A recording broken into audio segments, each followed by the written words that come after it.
विशेष गरी तपाईहरुको प्रश्नहरू भए चाहिँ म त्यो प्रश्नहरूको जवाब दिने म प्रयास गर्न चाहन्छु।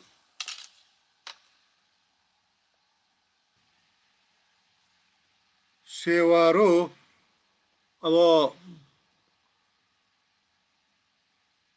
यो आजको विषय अलिकति अब गाह्रो विषय थियो। मैले सकेसम्म सामान्यकरण चाहिँ गर्ने प्रयास गरेँ, तर पनि यो अब एउटा डिसिप्लिन केन्द्रित पुस्तक भएको हुनाले चाहिँ अब धेरै साथीहरूलाई अब कतिपय कुरोहरू क्लियर भएन भने प्लिज ल एउटा प्रश्न आएछ, आदिवासी अधिकार चाहिँ डेमोक्रेसीमा रहन्छ कि रहँदैन भन्ने हैन। अब यसमा दुई किसिमको दुईटा म जवाफ दिन्छु। एउटा चाहिँ अघि पनि कसले भन्नुभएको थियो, यो लोकतन्त्रको अब त विकल्प नै छैन। यो स्पेसली कोल्ड वारको अन्त्य भएदेखि, कोल्ड वारको अन्त्य हुनुभन्दा एउटा चाहिँ सोभियत मोडल पनि काम गर्छ कि संसारमा देश विकास गर्नको लागि भनेर थियो। तर संसार यो कोल्ड वारको अन्त्यदेखि चाहिँ त्यो सोभियत रुसको मोडल काम गर्दैन भनेर त्यो स्थापित भयो। भनेपछि चाहिँ अब चाहिँ के भन्छन् भने खाली अब खेलको नियम नै, खेल नै लोकतन्त्र मात्र हो। एउटा पक्ष त्यो छ। त्यसले गर्दा हामीले लोकतन्त्र बाहेक अरू कुरो हामीतिर सोच्न सक्दैनौँ हैन। र दोस्रो कुरो, लोकतन्त्रले नै आदिवासीहरूको हक अधिकार दिन्छ। र विशेष गरी नेपाल जस्तो देशमा है, जहाँ चाहिँ आदिवासी जनजातिहरूको जनसङ्ख्या उल्लेख्य छ। अब क्यानाडा, अमेरिका जस्तो देशहरूमा जहाँ चाहिँ आदिवासीहरूको जनसङ्ख्या सानो छ, त्यहाँ चाहिँ हाम्रो आफ्नो मतले उनीहरू अधिकार लिन सक्दैनन्। उनीहरूले राज्य सत्तामा रहेको मान्छेहरूलाई बुझाउनु सक्नु पर्यो हैन। बुझाउनु सकेपछि बल्ल उनीहरूले हक अधिकार दिन्छन्। तर नेपाल जस्तो देश जहाँ चाहिँ आदिवासी जनजातिहरूको उल्लेखनीय उपस्थिति छ जनसङ्ख्यामा, आदिवासी जनजातिहरू राजनीतिक रूपले जागरण भएर परिचालन भएपछि त्यो अधिकार लिन सक्छन्। जुन अवस्था चाहिँ सानो सानो जस्तो आदिवासीहरू, सानो जनसङ्ख्या भएको आदिवासीहरूमा चाहिँ जनसङ्ख्या भएको देशहरूमा सम्भव नहुन सक्छ। अमेरिका, क्यानाडाहरूमा चाहिँ कसरी चाहिँ आदिवासीहरूले के अधिकार पाए भने चाहिँ त्यहाँको देशमा चाहिँ अहिलेको यो युवकहरू र पछिल्लो जेनेरेसन चाहिँ पोस्ट मेटेरियलिस्ट जेनेरेसन भनेर त्यसलाई भन्ने गर्छन्। त्यो भनेको चाहिँ के हो भने दोस्रो विश्वयुद्ध पछिको ती देश, युरोपको, अमेरिकाको जेनेरेसन चाहिँ त्यहाँको मान्छेमा पनि अब बाँसको, खानाको, घाँसको उनीहरूको चिन्ता त्यही नै थियो अरे हैन। घर चाहियो, गाडी चाहियो, राम्रो खाना चाहियो भन्ने। 60 र 70 दशकको पछि चाहिँ के भइदियो भने त्यहाँको मान्छेहरूलाई अहिले बेसिक नेसेसिटी घाँस बाँस कपासको उनीहरूले ठुलो चिन्ता गर्नु पर्दैन। त्यसले गर्दा अहिलेको जेनेरेसन र त्यो 60-70 पछिको जेनेरेसन चाहिँ यो वातावरणको बारे सोध्छ, माइनोरिटी राइट्सको बारे सोध्छ, आदिवासी राइट्सहरूको बारे सोध्छन् क्या उनीहरू।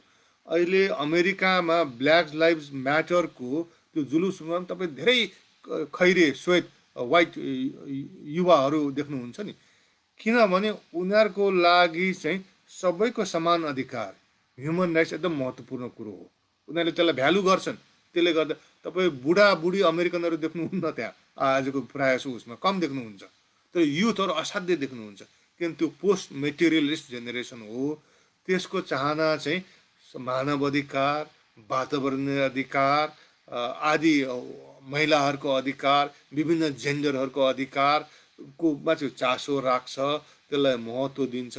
त्यसले गर्दा त्यस्तो देशमा चाहिँ आदिवासी जनजाति के अरे आदिवासीहरूको हक अधिकार पाउनु सकिन्छ, तर केही समय चाहिँ लाग्छ। अब म तपाईँ अब भटाभट प्रश्नहरू आउनु थाल्यो है। अब जातीय पहिचानको आधारमा साना साना राज्यको निर्माण गरियो भने भोलि नेपाल युगोस्लाभिया जस्तो हुन्न र? ल ल यो पनि तपाईँले राम्रो प्रश्न गर्नुभयो, किन यसको बारे पनि क्ल्यारिटी चाहिन्छ होइन। युगोस्लाभिया किन टुक्रियो? युगोस्लाभियामा त 5-6वटा मात्र 6वटा होला मात्र प्रदेशहरू थिए भनेपछि त्यो त त्यहाँ त साना साना उनै थिएनन् क्या। युगोस्लाभिया त धेरै ठुलो देश हो नि। अहिले नै त्यो पूर्व युगोस्लाभियामा 6-7 देशहरू छन्, स्वतन्त्र देशहरू भएको छन् भनेपछि पहिलो कुरो युगोस्लाभियामा साना साना जातिको लागि साना साना प्रदेशहरू बनाइएकै थिएन, पहिलो कुरो है, तथ्याङ्गत रूपले। र दोस्रो कुरा हामीले ख्याल गर्नुपर्ने भने युगोस्लाभियामा भएको सिस्टमलाई सङ्घीयता भनियो तर त्यो सङ्घीयता थिएन। सोभियत रुसमा को व्यवस्थालाई सङ्घीयता नामकरण दिएको थियो तर त्यो सङ्घीयता होइन, किन सङ्घीयतामा त केन्द्र र प्रदेशबीच शक्ति विभाजन हुनुपर्छ। कतिपय सवालमा प्रदेशले आफैले निर्णय गर्ने अधिकार हुन्छ, तर डिक्टेटर भएको देशमा, कम्युनिस्ट भएको देशमा त त्यो त सम्भव छैन नि त।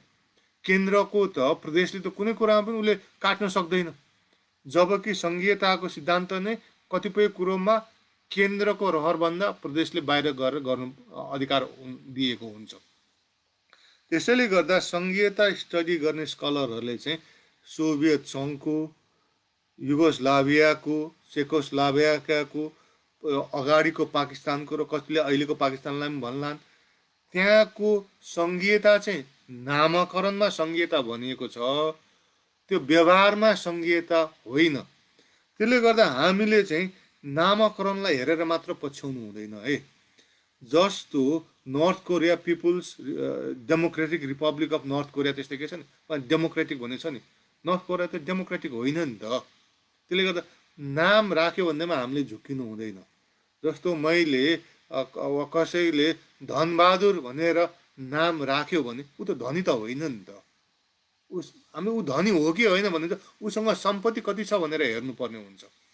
त्यसले गर्दाखेरि यो सोभियत सङ्घ, युगोस्लाभिया सङ्घात्मक व्यवस्था थिएनन्, उनीहरूलाई नक्कली सङ्घीयता मात्र भनेर भनिएको छ। र ती देशहरू चाहिँ सङ्घात्मक संरचनाहरू अध्ययन गर्ने देशहरूले के विद्वानहरूले के पाएका छन् भने नक्कली सङ्घीयता भएको देशहरू चाहिँ टुक्रिएका छन् र साँच्चैकै प्रदेशहरूलाई पनि हक अधिकार दिएको देशहरू चाहिँ मजबुत भएका छन्, चाहे ती प्रदेशहरू साना साना नै हुन्। अब स्विजरल्यान्ड त नेपालभन्दा सानो देश हो, वा नेपाल जत्रै देश हो, त्यहाँ 24-25वटा क्यान्टनहरू छन् भनेपछि कति कति साना छन्। भारतमा नर्थ इस्टमा कति कति साना छन्, सिक्किम कति सानो छ, मिजोराम कति छ, नागाल्यान्ड कति सानो छ, त्रिपुरा कति सानो छ। त्यसले गर्दा सङ्घीयता, विशेष गरी बहुजातीय देशमा सङ्घीयता भनेको चाहिँ विभिन्न जाति वा राष्ट्रलाई चाहिँ अटोनोमी दिएर, स्वायत्ता दिएर उनीहरूलाई सङ्घात्मक उनीहरूलाई चाहिँ स्वशासन गर्नु दिने हो। र जब मान्छे स्वशासन गर्नु थाल्छ त्यसपछि ऊ त्यो देशमा खुसी रहन्छ अनि ऊ झन् मजबुत रहन्छ। जस्तो तपाईँ इन्डियामा पहिला तामिलहरू आफूलाई इन्डियन नै भन्दैनथे, तर सङ्घात्मक व्यवस्था भएपछि तामिलनाडुमा अहिले दुईटै रुलिङ पार्टी पनि अपोजिसन पार्टी पनि तामिलै छन् भनेपछि त्यहाँ उनीहरूले नाम पनि तामिलनाडु पाए। तर त्योभन्दा महत्त्वपूर्ण तामिलनाडुमा के हुन्छ तामिलहरू निर्णय गर्छन् भनेपछि त अनि पहिला इन्डियन हुनु नमान्ने तामिलहरू आजकल हामी इन्डियन पनि हौँ, हामी तामिल पनि हौँ, हामी इन्डियन पनि हौँ भनेर गर्व गर्छन्। त्यसले गर्दा यो नेपालमा चाहिँ एउटा कस्तो यो सङ्घीयता सम्बन्धी यस्तो भ्रम फैलिएको छ, किनभने नेताहरूले पनि त्यसै किसिमको भाषण गर्छन् हाम्रो खस आर्य नेताहरूले, अनि खस आर्य मिडियाले पनि त्यसै किसिमको सबै उनीहरूकै कन्ट्रोलमा छ, एक किसिमले प्रोपोगन्डा गरेका हुन्। तर वास्तविक त्यो सत्य हुँदै होइन। जस्तो मैले अघि छोटकरीमा रुवान्डाको कुरा गरेँ, नेपालमा ओलीले पनि भनेका छन्, अरू धेरैले रुवान्डा जस्तो जातीय द्वन्द्व हुनु हुँदैन भनेर भन्छन्। तर रुवान्डामा त सङ्घीयता छँदै छैन, नभएको चिजले कसरी जातीय द्वन्द्व ल्यायो? रुवान्डामा त एकल जातीय एकात्मक व्यवस्था छ भनेपछि त्यहाँ त एकल जातीय व्यवस्थाले द्वन्द्व ल्याएको हो नि त। तर नेपालमा चाहिँ अचम्मको छ, लाज पचाइकन रुवान्डामा सङ्घात्मक व्यवस्थाले जातीय द्वन्द्व ल्याएको हो कि त्यसले गर्दा सङ्घात्मक व्यवस्था नजाउँ कि भनेर भन्छन्। त्यसले गर्दा नेपालमा चाहिँ यस्ता धेरै भ्रमहरू छन्। ती भ्रमहरूलाई चाहिँ हामीले चिर्ने प्रयास चाहिँ गर्नुपर्छ। र जति धेरै जातिहरूलाई स्वायत्तता दिन थाल्यो, जति धेरै जातिहरू चाहिँ जातिहरू चाहिँ आफ्नो अधिकारहरू पाउन थाल्यो भने उनीहरू चाहिँ देशप्रति खुसी हुन्छन्। अनि देश, अघि मैले इन्डियाको उदाहरण दिएँ, अन्य देशहरूको कुरा गर्न सकिन्छ। अनि उनीहरू चाहिँ झन् देश चाहिँ एकत्रित हुन्छ। नेपालमा अहिले राष्ट्रवादको कुरा हुन्छ, यो चाहिँ खस आर्य राष्ट्रवाद हो। अनि तपाईँ आदिवासीहरूलाई पनि तिमीहरूले देश टुक्राउनु लाग्यौ कि, मधेसीहरूलाई पनि तिमीहरू देश टुक्राउनु लाग्यौ कि, दलितहरूलाई तिमीहरूले समाजमा हार्मोनी पो डिस्टर्ब गर्न थाल्यौ कि भन्यो भने राष्ट्र दह्रो हुन्छ त? होइन नि त।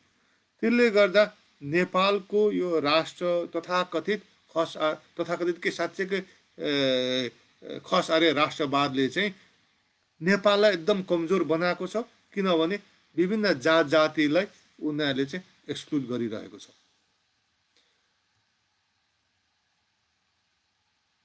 अब अर्को प्रश्न छ दिपेन्द्रजीको, नेपालमा जति पनि ठुला राजनीतिक आन्दोलनहरू भए सबै बाहुनको नेतृत्वमा भए, अब आदिवासीको नेतृत्वमा आन्दोलन हुने सम्भावना छ त? निश्चित रूपले सम्भावना छ, तर प्रश्न चाहिँ के हो भने कहिले भन्ने हो है, त्यो चाहिँ भन्न सकिँदैन। म तपाईँलाई मैले अन्य ठाउँमा पनि भनेको छु, मैले मधेसीहरूकै उदाहरण दिएर भन्छु क्या। मधेसीहरूले पोलिटिकल पार्टी 7 सालमै खोले, 7 साल वा 8 सालमै उनीहरूले खोले र उनीहरूले 15 सालको चुनावमा 2.1% मत पाए। 13-14 सालतिर तराईमा जब पहिलोपल्ट खस नेपाली खस आर्य भाषा चाहिँ खस कुरोलाई चाहिँ पाठ्यक्रममा राखेर सबै स्कुलमा लादियो, त्यतिखेर तराईमा ठुलो आन्दोलन भएको थियो, तराईका विभिन्न जिल्लामा। र पछि जबकि आदिवासीहरूले कुनै त्यो विरोध गरेका थिएनन्, त्यतिखेर त्यो रेकर्ड देखिएको छैन होइन। मैले भन्नु खोजेको चाहिँ के हो भने यो आन्दोलन आउनुको लागि होमवर्क गरिनुपर्ने रहेछ। मधेसीहरूको होमवर्क चाहिँ 7 सालदेखि सुरु भएको थियो। 15 सालको चुनावमा उनीहरूले एउटा सिट पनि जितेनन्, तर कम्तीमा 2.1% भोट पाए। त्यसपछि आएर पञ्चायतमा त अब आफ्नो पञ्चायती व्यवस्था थियो, कसैलाई बोल्नु दिएनन्, तर गजेन्द्र नारायण सिंहले सद्भावना परिषद खोल्नुभयो 1980 तिर होइन। पछि त्यसलाई नै नेपाल सद्भावना पार्टी बनाउनु भयो र 90s को दशकमा 4-5वटा सिटहरू उनीहरूले पाउँथे, 5-6वटा 4-5वटा सिटहरू सद्भावना पार्टीले प्रत्येक चुनावमा जित्यो। तर त्यतिखेर उनीहरूले खासै केही परिवर्तन गर्न सकेनन्। तर उनीहरूले के चाहिँ निश्चित गर्यो भने मधेसीहरूको हक अधिकार चाहिँ बारम्बार उठाए। त्यसले गर्दा उनीहरूको मधेसीहरूले भोट चाहिँ एमाले काङ्ग्रेसमै दिन्थे, तर हामी मधेसीहरूको समस्या त छ रहेछ नि त, कुरा त ठिक गर्यो नि त भन्ने त उनीहरूले बनाए क्या, त्यो जागृति बनायो। अनि त्यही जागृति भएको हिसाबले 2007मा मधेसी आन्दोलन ड्याममा आयो। त्यसै मधेसी आन्दोलन आएको होइन, 30औं वर्ष 40औं वर्षको त्यो पहिलाको मधेसी दलका नेताहरूको, पहिलाको मधेसी दलहरूको उहरूको के अरे पार्टीहरूको ले तयार पारेको फाउन्डेसनलाई चाहिँ प्रयोग गरेर त्यसलाई चाहिँ फाइदा, त्यसको फाइदा लिएर चाहिँ 2007मा चाहिँ आएको हो। त्यसले गर्दाखेरि चाहिँ अब त्यो त्यस्तो भएको हो होइन। अब आदिवासीहरूको सवालमा चाहिँ फर्मली पोलिटिकल पार्टी गठन गरेको भनेको चाहिँ 1989मा मङ्गोल नेसनल अर्गनाइजेसन हो। त्यसपछि त्यो 1990मै जनमुक्ति पार्टी इस्टाब्लिस भयो होइन।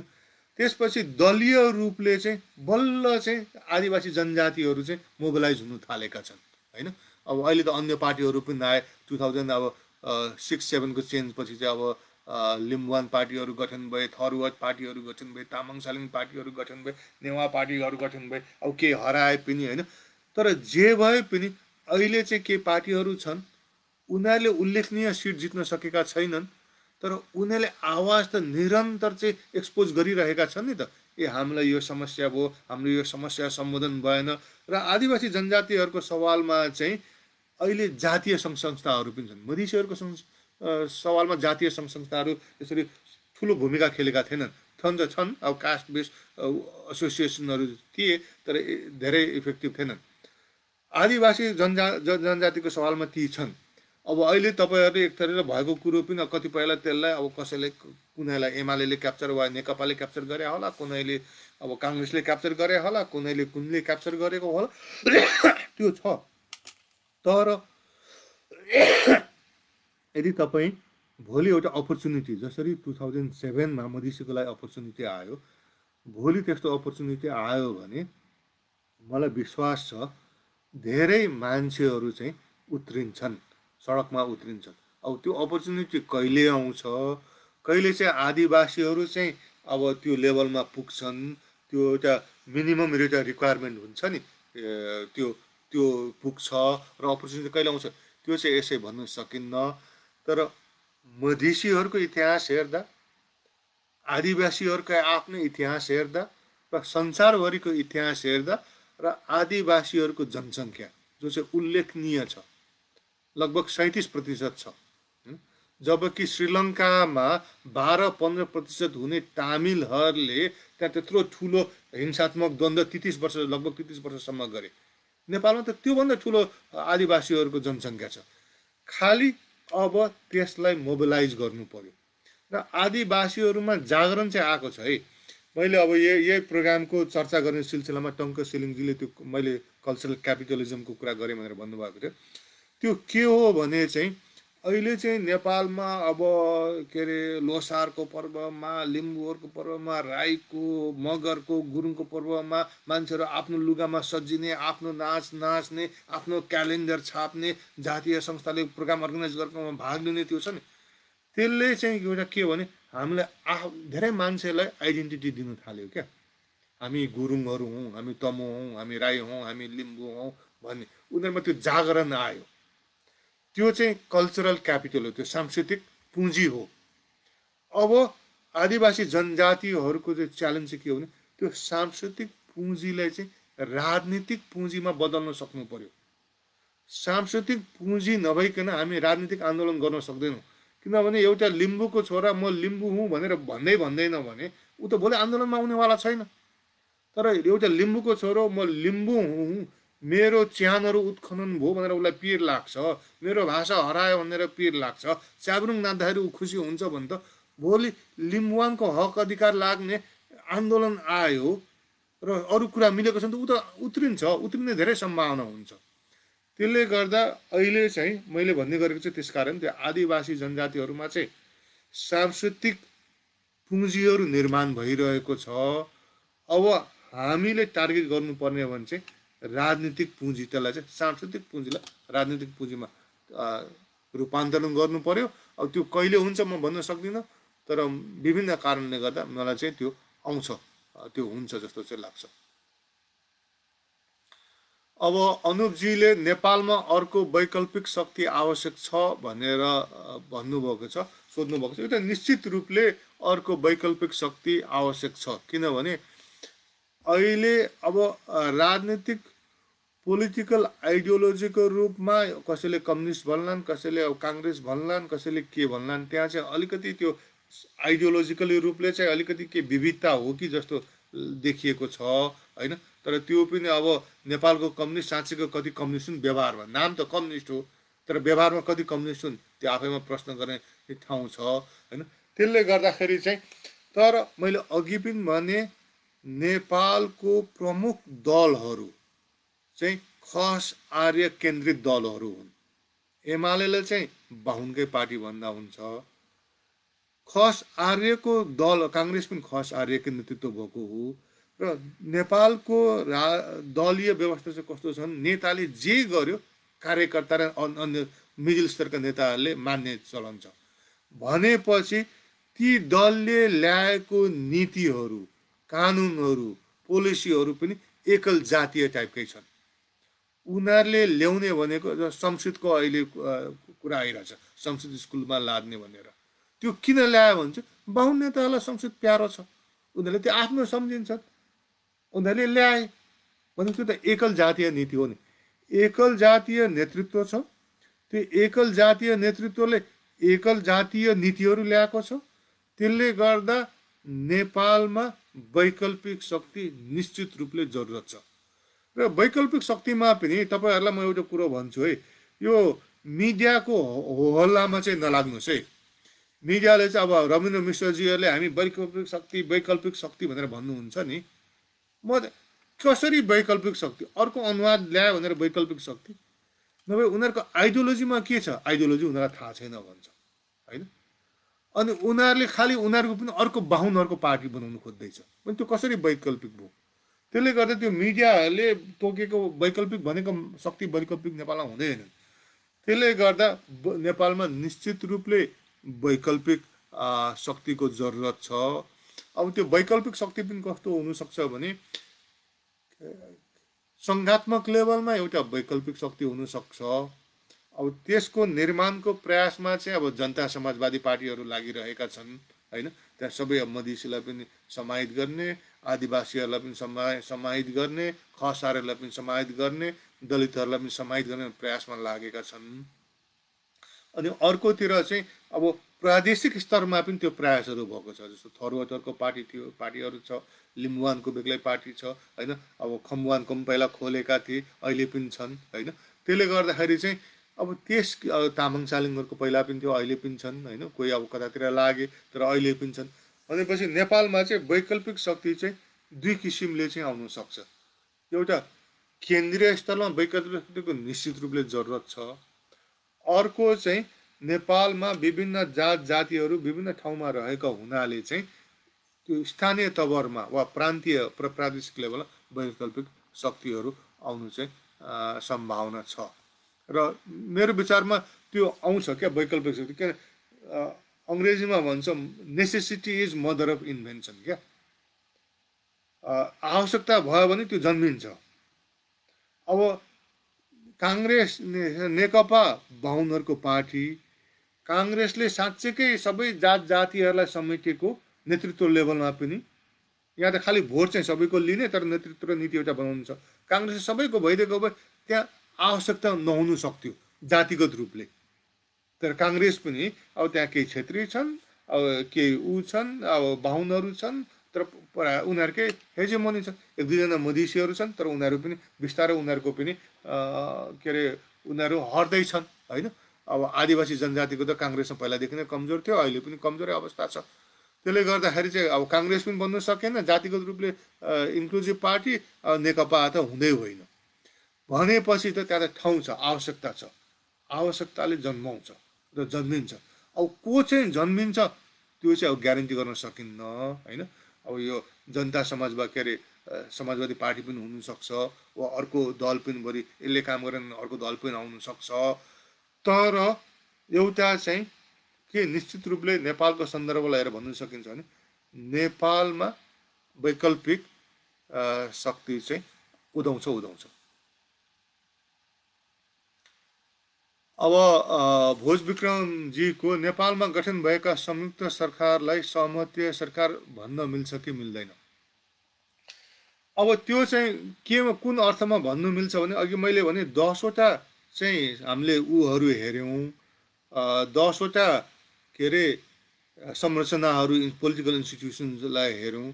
त्यो 10वटा मध्ये एउटा चाहिँ कोलिसन गभर्मेन्टको थियो, 10वटा मध्ये एउटा, 9वटा अरू विभिन्न थिए।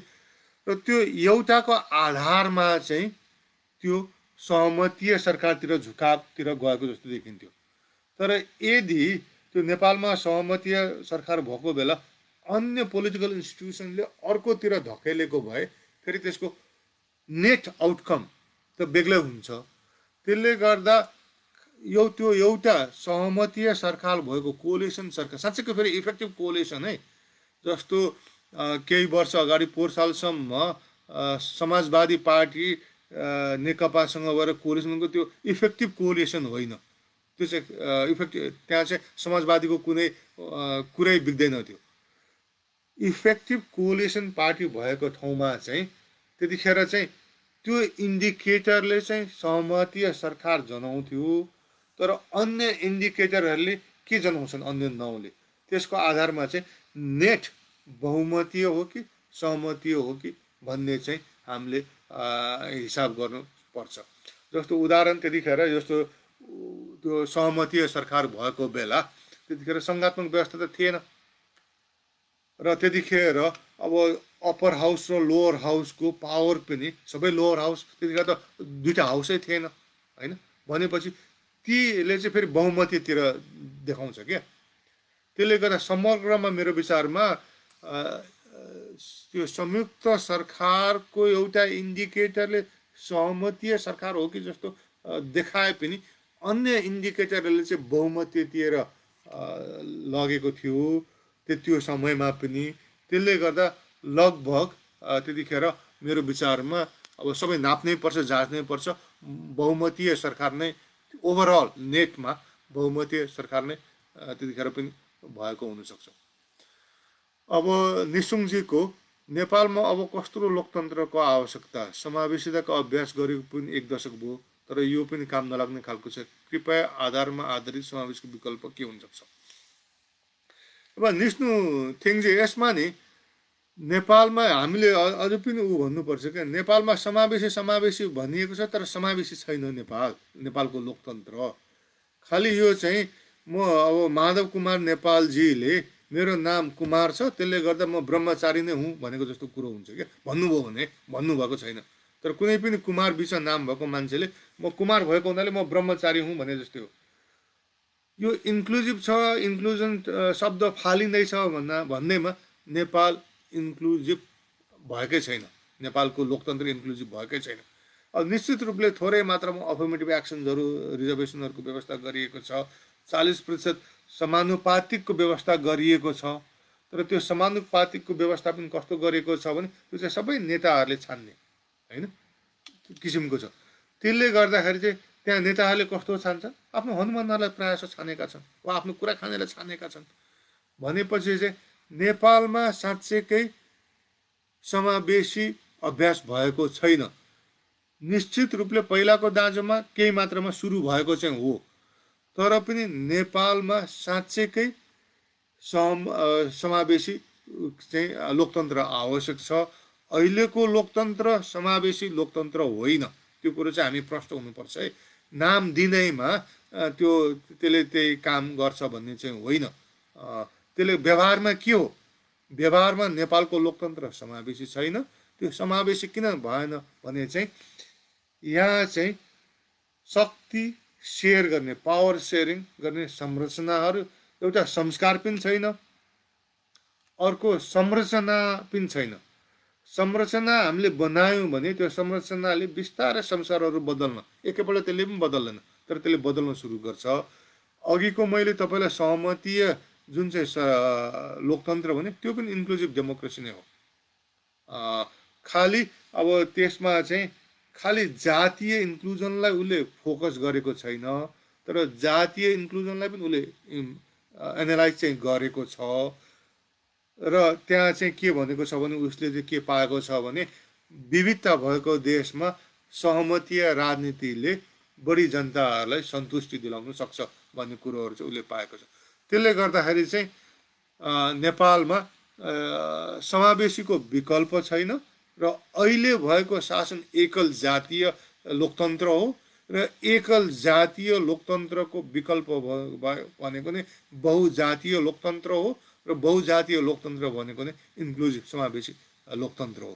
त्यसले गर्दा त्यो कुरोमा चाहिँ प्रष्ट हामी हुनु जरुरत छ। अहिलेको लोकतन्त्र समावेशी लोकतन्त्र होइन, यो चाहिँ एकल जातीय। र म यहाँहरूलाई के अनुरोध गर्छु भने हामीले यो हाम्रो विभिन्न दलित, मधेसी, आदिवासीहरूको हक अधिकारको बारे चाहिँ हामीलाई चाहिँ रोक्ने मान्छेहरूलाई, उनीहरूले हामीलाई जाति जाति भनेर जातीय कुरा उठायो भनेर भन्छन्। हामीले उनीहरूलाई तिमीहरू एकल जातिवादी हौ भनेर भन्नुपर्छ। किनभने आदिवासीले त दलितको पनि कुरा उठाउँछ नि त, पहिला उठाउँदैन थियो होला, तर अहिले त दलितको कुरा उठाउन थालेको छ, मधेसीको कुरा उठाउन थालेको छ। अहिले मधेसी नेताहरूले दलितको कुरा उठाउँछन्, आदिवासीहरूको कुरा उठाउँछन्, दलितहरूले पनि आदिवासी र मधेसीहरूको कुरा उठाउन थाल्नु भएको छ। भनेपछि त दलित त जातीय भएन नि त, जातिवादी भएन, उसले त अरू जातिको पनि कुरा गरेको छ। आदिवासीले पनि दलितको पनि कुरा गर्छ, मधेसीको पनि कुरा गर्छ, मुस्लिमको पनि कुरा गर्छ। कसरी ऊ जातिवादी हो, एकल जाति? तर दलितले कुरा उठायो, हे तिमीहरू जातिवादी हो भन्छ खसारीहरू। आदिवासीले उठायो, हे तिमीहरू के अरे जातिवादी हो। मधेसीले उठायो, हे तिमीहरू जातिवादी हो भन्नाले उनीहरूले चाहिँ खालि एकल जाति, आफ्नो जातको मात्र हकको लागि उनीहरूले उ गरेका हुन्। त्यसले गर्दा उनीहरूलाई तिमीहरू जातिवादी होइन, तिमीहरू एकल जातिवादी, त्यसमा पनि चरम एकल जातिवादी हो भने उनीहरू अल्मलिन्छन्, त्यसपछि उनीहरू नाजवाफ हुन्छन्। त्यसले गर्दा हाम्रो आन्दोलन भनेको यो डिस्कोर्सको आन्दोलन पनि हो। उनीहरूले चाहिँ डिस्कोर्सन हामीलाई जे भन्यो कि हामीलाई जातिवादी भन्यो। हामीले उनीहरूलाई तिमीहरू एकल जातिवादी हो, हामी बहुजातिवादी हौँ। हामी दलितको पनि कुरा गर्छौँ, आदिवासीको पनि कुरा गर्छौँ, मधेसीको कुरा गर्छौँ, मुस्लिमको कुरा गर्छौँ। उनीहरूको हक अधिकार हुनुपर्छ भने त्यसरी चाहिँ डिस्कोर्स पर्छ जस्तो मलाई लाग्छ। अब अग्निजीको प्रश्नहरू, मधेसीहरूको पछि लाग्नु कति ठिक छ जगतेश साहब जनजातिहरू, यो चाहिँ तपाईँहरूको प्रश्न कस्तो हो भने अब तपाईँले यो मधेसीहरूको पछि लाग्नु कति ठिक छ भनेर हिन्ट गर्दाखेरि चाहिँ मेरो विचारमा अब पहिला सङ्घीय समाजवादी पार्टी र अहिले चाहिँ आएर चाहिँ यो जनता समाजवादी पार्टीको रूपमा हेर्नुभएको होला होइन। त्यसले गर्दाखेरि चाहिँ अब शीर्षत अध्यक्ष चाहिँ मधेसी भएको नाताले त्यहाँनिर चाहिँ त्यो मधेसी पार्टी हो कि भनेर भन्नुभएको होला। मैले अघि पनि भने तपाईँहरूले एउटा नेतृत्व हेर्नुपर्छ, एउटा नीति हेर्नुपर्छ होइन। मैले अघि भने नि यो अब अहिलेको नेकपाको नेतृत्व पनि बाहुन अनि उसको नीति पनि संसद लाद्ने, त्यो दुइटै हेरेर त ऊ त बाहुनवादी पार्टी हो। अब यो ल अहिले जनता समाजवादी पार्टीको कुरा हेरौँ। अब जनता समाजवादी पार्टीको त पुरै त्यो नेतृत्व बनिसकेको छैन होइन। ल पहिला समाजवादी पार्टीलाई पनि फोरमलाई वा पार्टीलाई पनि त्यो मधेसी पार्टी भनेर भन्थ्यो। त त्यतिखेरको चर्चा गरौँ। त्यतिखेर अध्यक्ष उपेन्द्र यादवजी थिए, अनि माथिले अर्को अध्यक्ष त अलिक कम पावर भएको डाक्टर बाबुराम भट्टराई थिए, अनि वरिष्ठ नेता अशोक राई थिए, सह अध्यक्ष हाम्रो राजेन्द्र श्रेष्ठ हुनुहुन्थ्यो, अनि एकजना दलित उपमहासचिव हुनुहुन्थ्यो, अनि विभिन्न यो ऊहरूमा पदाधिकारीहरूमा जनजाति आदिवासी जनजातिहरू खुब थिए। जस्तो अब हेमराज राईदेखि लिएर रकम चेम्जोमदेखि लिएर अन्य विभिन्न साथीहरू हुनुहुन्थ्यो। मधेसीहरू पनि थिए तर आदिवासीहरू पनि थियो र केही खसारीहरू पनि थिए होइन, थोरै मात्रामा भए पनि थिए। भनेपछि त्यो नेतृत्व त एकल जातीय देखिएन नि त। त्यसले गर्दा एउटा मान्छे अब निश्चित रूपले मधेसको मान्छेहरूले बढी चुनाव जिते, मधेसबाट बढी चुनाव जिते। त्यसले गर्दा मिडियाले इन्टरभ्यू लिँदा पनि उपेन्द्र यादवजीसँग लिन्छ, पार्टीको अध्यक्ष पनि भए तर अब उनको राजनीति उनको चुनावले असर पार्ने भएको उनसँग लिन्छ। त्यसो भन्दा त्यो मधेसी पार्टी त नेतृत्वलाई हेर्दाखेरि नै मधेसी पार्टी पनि त्यो त थिएन, किनभने त्यहाँ त नेतृत्वमा उल्लेखनीय आदिवासी जनजाति छन्, केही खसारीहरू पनि थिए, बरु खसारीहरू कम थिए, दलितहरू केही कम थिए तर अन्य पार्टीको भन्दा बढी थिए। जस्तो उपमहासचिवहरू हुनुहुन्थ्यो, सचिव हुनुहुन्थ्यो, भनेपछि त त्यो लेभलमा त दलित अरू पार्टीमा त छैन नि त। अनि मुस्लिमहरू थिए, मुस्लिमहरू उपाध्यक्ष थिए, 2 नम्बरको उपाध्यक्ष हुनुहुन्थ्यो। भनेपछि त एक नेतृत्वको बनोट पनि त्यो मधेसी पार्टी भन्ने जनाउँदैन। त्यसले गर्दा तपाईँ हामीहरू मैले अघि पनि भने नाममा नारामा अरूले गाली गरेको आरोपमा हामी लाग्नु हुँदैन। अनि नीति हेरौँ, त्यो पार्टीले त 10+1 को सिद्धान्त अप्नाएको छ। 10+1 हामी लागू गर्ने भनेर भनेको छ। 10+1 को पार्टीको संरचनाहरू निर्माण गरेको छ। भनेपछि उसको नीति पनि आदिवासीहरूले जे चाहेका छन् त्यही भइरहेको छ, त्यही छ।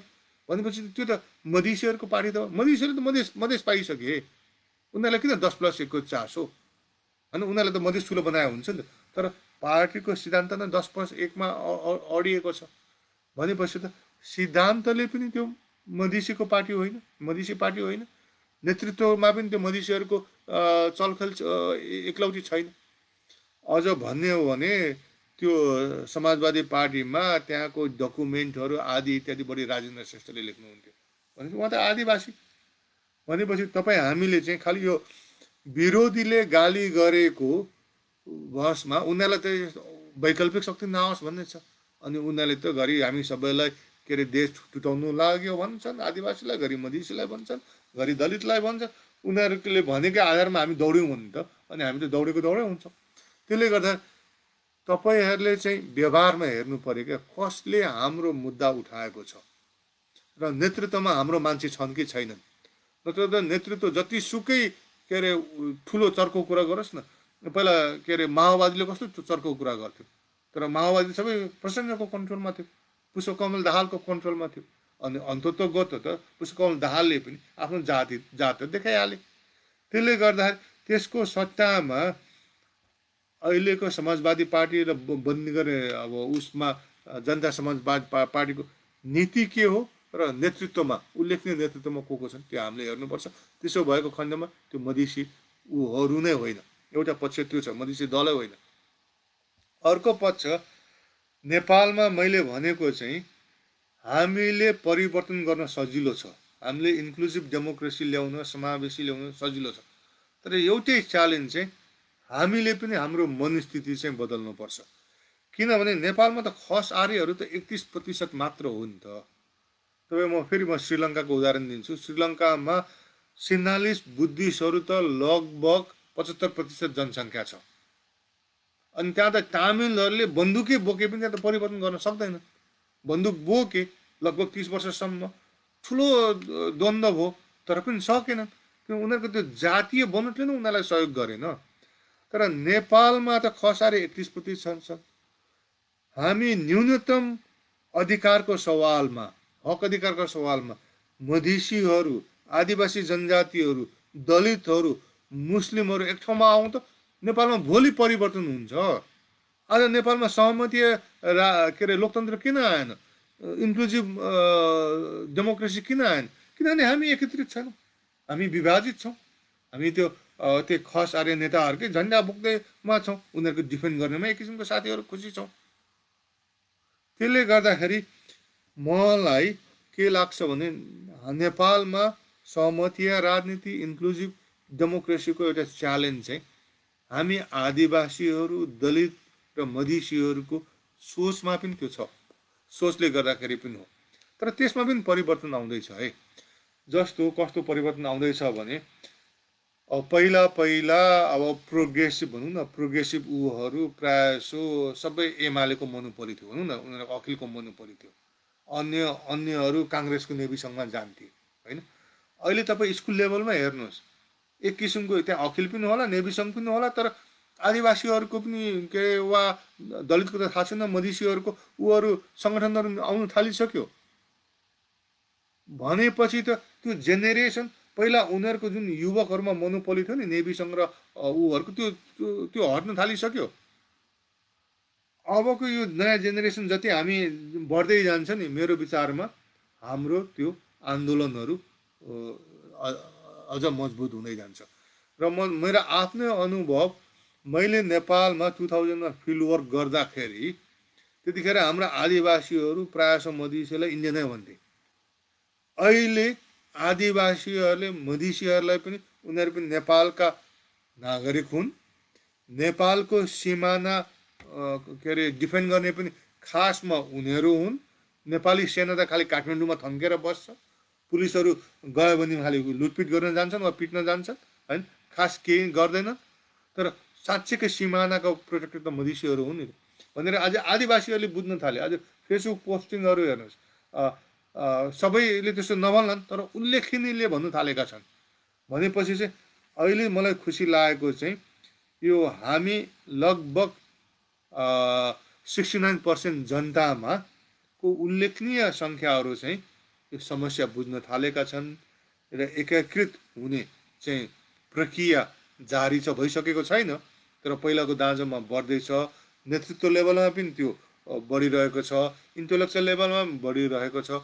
अब हाम्रो च्यालेन्ज चाहिँ त्यो अब तल गाउँमा त्यो पुर्याउनु चाहिँ हाम्रो चाहिँ च्यालेन्ज रहेको छ। त्यो गर्न सक्यौँ भने मेरो विचारमा हामीले हाम्रो दिमागहरू आदिवासीले दलितको अगेन्स्टमा, मधेसीको अगेन्स्टमा, मुस्लिमको अगेन्स्टमा सोच्नु छोडेर उनीहरू पनि हामी जस्तै एक्सक्लुडेड, मार्जिनलाइज, उपेक्षित समुदाय हुन्, उनीहरूको पनि हक अधिकार स्थापित गर्नुपर्छ भनेर हामी सबै एकअर्काको मिनिमम प्रोग्राममा लाग्यौँ भने भोलि त्यो त्यस्तो भएको भोलि यो दिनमा यो देशमा परिवर्तन आउँछ।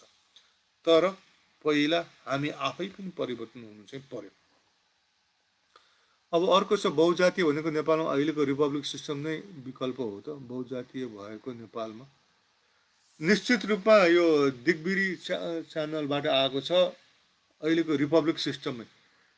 लोकतन्त्रमा रिपब्लिक निश्चित रूपले अब युरोपका केही देशहरूमा कन्स्टिट्युसनल मोनार्की सेरेमोनियल मोनार्कीहरू छन्, तर ती देशमा चाहिँ मोनार्कीहरूले बिस्तारै आफै प्रेसर आउँदाखेरि पावर छोड्दै गए र त्यहाँ चाहिँ उनीहरू अट्न सके। नेपालमा अब ज्ञानेन्द्रजीले आफै सबै खान्छु भन्दाखेरि उनले छोडेर जानु पर्यो। त्यसले गर्दा अब रिपब्लिक सिस्टमको विकल्प नै छैन। यो आखिरमा सबभन्दा राम्रो। अहिले रिपब्लिक सिस्टम वा लोकतन्त्र आफै काम गरिसकेको छैन, काम गर्न समय लाग्छ। अमेरिकामा पनि 200-250 वर्ष लागेको थियो, बेलायतमा त्योभन्दा बढी समय लागेको थियो। त्यसले गर्दाखेरि लोकतन्त्र भन्ने आउने बित्तिकै, चुनाव हुने बित्तिकै सबै परिवर्तनहरू आउँदैन। हामी नागरिकहरू त्यसको लागि लड्नुपर्छ। जस्तो अहिले पनि हामी लड्यौँ भने हाम्रो अधिकार पाउँछौँ। मधेसीहरू लडे, उनीहरूले पाए केही मात्रामा, सबै कुरा पाएनन् तर केही मात्रामा पाए। आदिवासीहरू लडे भने उनीहरूले पाउँछन्, दलितहरूले लडे भने उनीहरूले पाउँछन्, र एकअर्काले लड्दा एकअर्काले हामीले सहयोग चाहिँ गर्नुपर्छ। हेलो, त्यो फोन आएको थियो, ठिकै छ, खगेन्द्रजीको आएको हुनाले। त्यसले गर्दा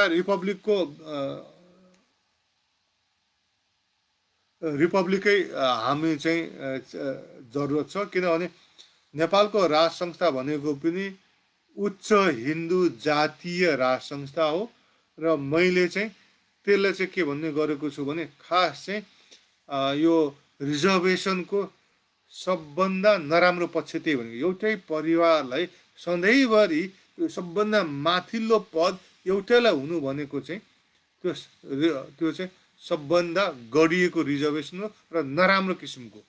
रिजर्भेसन भनेको चाहिँ सबैलाई समेट्नुको लागि गरिने हो, तर मोनार्कीले चाहिँ अरू सबलाई हटाउने, खालि एउटालाई मात्र इस्टाब्लिस गर्ने, र त्यो चाहिँ नेगेटिभ डिस्क्रिमिनेटरी रिजर्भेसन हो मैले भन्ने गरेको छु। अब अर्को सुनिता मार्गजीको, भारतले राष्ट्रपति दलितलाई बनाएको छ, तर नेपालमा दलित जनजाति राष्ट्रपति प्रधान हुने दिन आउला कि यो जातिको अस्तित्व स्वीकार गर्न सक्ला कि? अब मेरो विचारमा निश्चित रूपले हुन्छ होइन। अब भारतमा चाहिँ के भइदियो भने चाहिँ भारतमा पनि दुई किसिमले हेर्नुपर्छ। भारतमा चाहिँ अब पहिला नेहरू चाहिँ कस्तो भइदियो भने उनी साँच्चैकै लोकतान्त्रिक नेता थिए, उनी टोलरेन्ट थिए, अरूको कुरा सुन्थे, सबैलाई समेट्नुपर्छ भन्ने थियो, र उनीहरू चाहिँ ब्रिटिसको अगेन्स्टको आन्दोलनमा, लामो आन्दोलन 50औं वर्षको आन्दोलनपछि उनीहरूले शक्ति लिएको हुनाले त्यो आन्दोलन बढाउनुको लागि उनीहरूले सबलाई समेट्नु जरुरत थियो क्या। आन्दोलन त त्यसै आउँदैन नि। मैले अघि नै भनेको, हामीले सबैलाई समेट्न सक्यौँ भने हाम्रो आन्दोलन सफल हुन्छ। भारतमा पनि त्यही गरे। त्यसले गर्दा भारतमा चाहिँ नेहरूको कारणले, उनीहरूको आन्दोलनको कारणले चाहिँ विभिन्न अब मुस्लिमलाई, खसलाई, के अरे सिखलाई, दलितलाई उनीहरूले राष्ट्रपति पद दिए।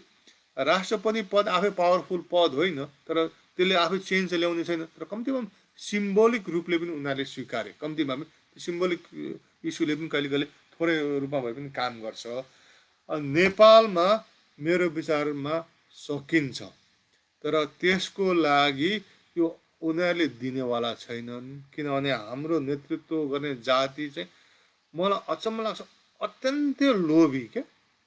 त्यो एउटा राष्ट्रपति पनि दिनु नसक्ने टाइपको छन् है। अब रामवरण यादवलाई दिए किनभने त्यतिखेर चाहिँ त्यो वातावरण नै यस्तो थियो कि मधेसीलाई नदिकन सरकार बनाउनु नसक्ने, आफूले भनेको संविधान बनाउनु नसक्ने भएको हुनाले चाहिँ उनीहरूले त्यो गरे। तर मैले भने हामी जाग्नुपर्छ। नेपालमा गाह्रो छैन, किन यहाँको जनसङ्ख्याको बनोटले गर्दाखेरि नेपालमा गाह्रो छैन। अब दलित मधेसी जनजातिहरू एक आपसमा झगडा गरे अनि खसार्यहरूले कन्ट्रोल गरेकै पोलिटिकल पार्टीको पछि कुदिरहे भने चाहिँ त्यो गाह्रो छ। तर मेरो विचारमा अहिलेको ट्रेन्ड हेर्दा चाहिँ त्यो कम भइरहेको छ। त्यसले गर्दा समयको सवाल मात्र हो, त्यो निश्चित रूपले हुन्छ।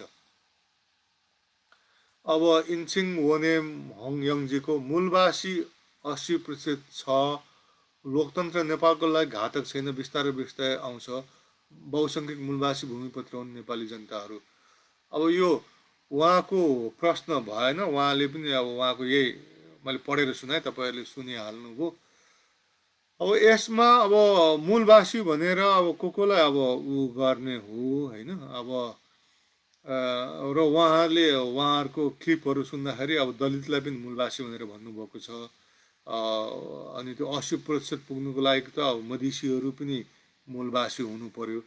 खालि खस र आर्य जो चाहिँ लगभग 20% छ उनीहरू मूलवासी होइनन् उहाँहरूको डेफिनेसनमा। त्यसो गर्दा अन्य चाहिँ 80% हुन्छ होइन, दलित, मधेसी, मुस्लिम, आदिवासी जनजाति।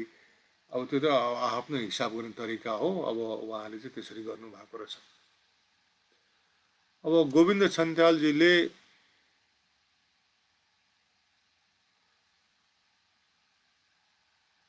अब मैले त्यही पार्टी अफ डेमोक्रेसीको रेफरेन्स अफ लाइफ पार्ट भनेर भन्नुभयो। मैले त अघिसम्म प्राय त्यसकै बारे चर्चा गरेको हुँ। अलिक प्रष्ट भएन कि होइन। अर्को प्रश्न छैन, कमेन्टहरू छ। अब अर्को प्रश्न चाहिँ हिलिहाङ लाउतीको सङ्घीय इकाइहरू चाहिँ एकै समयमा निर्माण हुने हो कि क्रमिक रूपमा बन्दै जाने हो?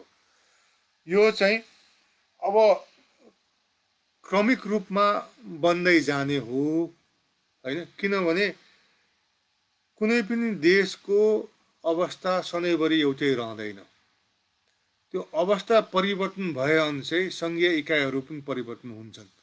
जस्तो म भारतकै कुरा गर्छु। पहिला हामी के अरे यो आन्ध्र प्रदेश भनेर भन्थ्यौँ, त्यो चाहिँ तेलुगु बोल्ने भाषीहरूको लागि बनाइएको हो। र भारतमा मिड 1950s जब पहिलोपल्ट नेहरूले भाषिक रूपमा सङ्घीयता स्वीकारे नि, र त्यो पनि नेपालको जस्तै भएको थियो है। नेहरूले रहरले स्वीकारेको होइन है, नेहरूले आफैले।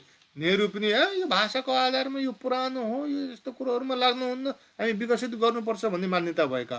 र उनीहरूले दुईटा ऊहरू पनि बनाए क्या, समितिहरू। आफ्नै मान्छे राखेर प्रधानमन्त्री उनले आफूले भनेको मान्ने मान्छेहरू राखेर समिति पनि बनाए। तिनीहरूले पनि भाषिक रूपले हुन्न भनेर भनेको थियो क्या। तर त्यहाँ भाषा आन्दोलन भयो ठुलो, जसलाई नेहरूले रोक्न सकेन, थेक्न सकेन।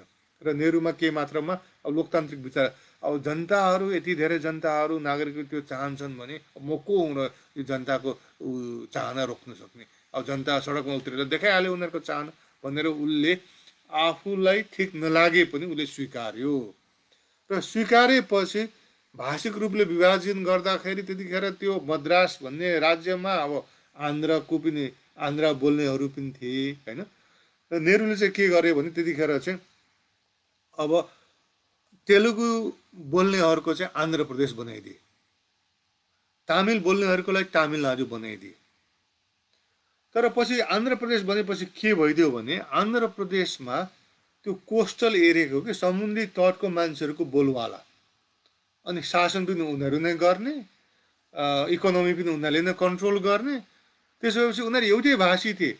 त्यसपछि त्यो गैर कोस्टलवाला अलिकति डाँडा काँडा भएकोले यिनीहरूसँग अब हामी बस्दैनौँ भन्नु थाल्यो। किन हामी एउटै भाषी बन्ने अनि रजाइ चाहिँ खालि त्यो तटकोले गर्ने भएन भनेर भने। अनि उनीहरूले के भन्यो भने होइन हामी त बेग्लै भाषा बोल्छौँ भन्नु थाले। भाषा एउटै हो है, तर पाहाडमा बोल्ने भाषा र सम्ममा बोल्ने भाषा त अलिअलि त फरक होला नि त, अलिअलि फरक त्यो डाइलेक्टहरूमा। त्यो डाइलेक्टको भरमा उनीहरूले है हामी त बेग्लै भाषा, यो हाम्रो भाषै होइन, हामी उनीहरूलाई बुझ्दैनौँ भन्ने किसिमले। अनि उनीहरूले बेग्लै हामीलाई स्वायत्तता चाहिन्छ भनेर माग गरे। त्यहाँ पनि अब पिसफुल आन्दोलन गरे, 30औं वर्ष लाग्यो। अन्ततः त यो तेलङ्गाना बन्यो। अब भारतकै उदाहरण यो नर्थ इस्टको त्यो पछि 7 सिस्टर्स भनिन्छ नि, त्यो पनि पछि बनेको हो होइन, सबै पछि बनेको। भारतमा 14वटादेखि सुरु भयो, अहिले 28-29वटामा पुगेको छ। र त्यो एकैपल्ट पुगेको होइन, क्रमिक रूपले पुगेको हो। अब तपाईँ नाइजेरियाको कुरा गर्नुहोस्, नाइजेरियामा सुरुमा 3वटाबाट सुरु भयो, 3वटाले काम गर्दैन, 3वटाले द्वन्द्व ल्याएपछि 12वटा बनाए, 12वटा बनाएपछि 19वटा बनाए, त्यसपछि 24 कि 26वटा बनाए, र अहिले 36वटा बनाएका छन्। भनेपछि त्यो भनेको के हो भने चाहिँ एकैपल्ट ठ्याक्क बनायो, काम गर्यो भने त राम्रो, काम गरेन भने त हामीले बदल्नुपर्छ। जनताको माग आयो भने हामीले बदल्नुपर्छ। त्यसले गर्दा यो क्रमिक रूपले नै अब साधारणतया क्रमिक रूपले नै बन्दै गरेको चाहिँ देखिन्छ धेरै देशहरूमा। अरू कमेन्टहरू छ, म क्वेसनहरू मात्र पढ्छु। अब सुरेन्द्र कुलुङजीको प्रेसिडेन्सियल सिस्टम मेजोरिटेरियन डेमोक्रेसीको हो कि होइन? अब प्रेसिडेन्सियल सिस्टमले पनि बहुमतीय प्रणाली मेजोरिटेरियन डेमोक्रेसीकै एउटा अङ्ग हो। त्यो कसरी भने चाहिँ अघि मैले कुरा गरेँ, राष्ट्रपतीय प्रेसिडेन्सियल सिस्टम भनेको एकल व्यक्ति पद हो। त्यो प्रेसिडेन्ट अनि क्याबिनेटका मेम्बरहरू उसको एडभाइजर्सहरू मात्र हुन्, सल्लाहकार मात्र हुन्। त्यसले गर्दा त्यो एउटा व्यक्तिमा सबै पावर हुने भएको हुनाले त्यो कन्सन्ट्रेसन हुन्छ। बहुमतीय सिस्टम भनेको पावर कन्सन्ट्रेट गर्ने हो। त्यसले गर्दाखेरि प्रेसिडेन्सियल सिस्टम चाहिँ मेजोरिटेरियन डेमोक्रेसी हो। त्यसबाहेक प्रेसिडेन्सियल सिस्टमले चुनावी पद्धतिमा पनि, चुनावलाई पनि त्यसले असर पार्छ र त्यसले चाहिँ दुई दलीयतिर धकेल्छ। जस्तो कस्तो हुन्छ भने, जस्तो नेपालमा भनौँ न, अहिले त अब नेपालले राष्ट्रपति प्रणाली अप्नायो अनि यहाँ चुनाव भयो भने नेपालमा कम्तीमा पनि अहिले 3टा पार्टीहरू दलगत रूपले हुन्छन्, अन्य पार्टीहरू पनि आउलान्, तर कम्तीमा 3टा त क्यान्डिडेट बन्छन् नि त। त्यसो गर्दा के हुन्छ भने अब जित्ने त दुईटा ठुला मध्ये एउटाले जित्ने धेरै सम्भावना हुन्छ। कहिले कहिले आल्टो फाल्टुले जित्ला होइन, सानो पार्टीले जित्ला, तर प्रायः जस्तो दुईटा ठुलो मध्ये एउटा पार्टीले जित्छ। अन्त जनताले पनि त 10-15%, 20% जनताले त जित्ने पार्टीलाई भोट हाल्छु भन्छ। अनि त्योसँग पार्टीसँग काम लिनु छ, त्यस पार्टीको कार्यकर्तासँग भोलि काम पर्ला होइन।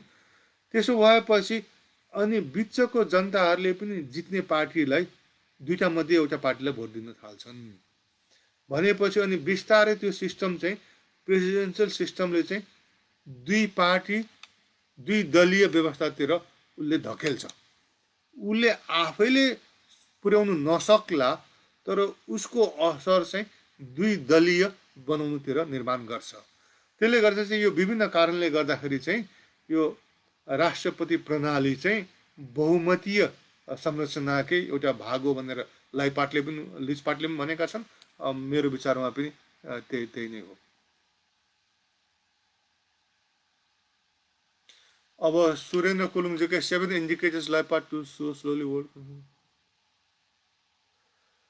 अब त्यो 17 इन्डिकेटर्सहरू मात्र होइन होइन, र उनले 17 इन्डिकेटर्स हेरेर चाहिँ त्यो भनेका होइनन्। उनले चाहिँ त्यो एउटा खालि राज्यको इफेक्टिभनेसमा चाहिँ 17वटा इन्डिकेटर हेरेका थिए।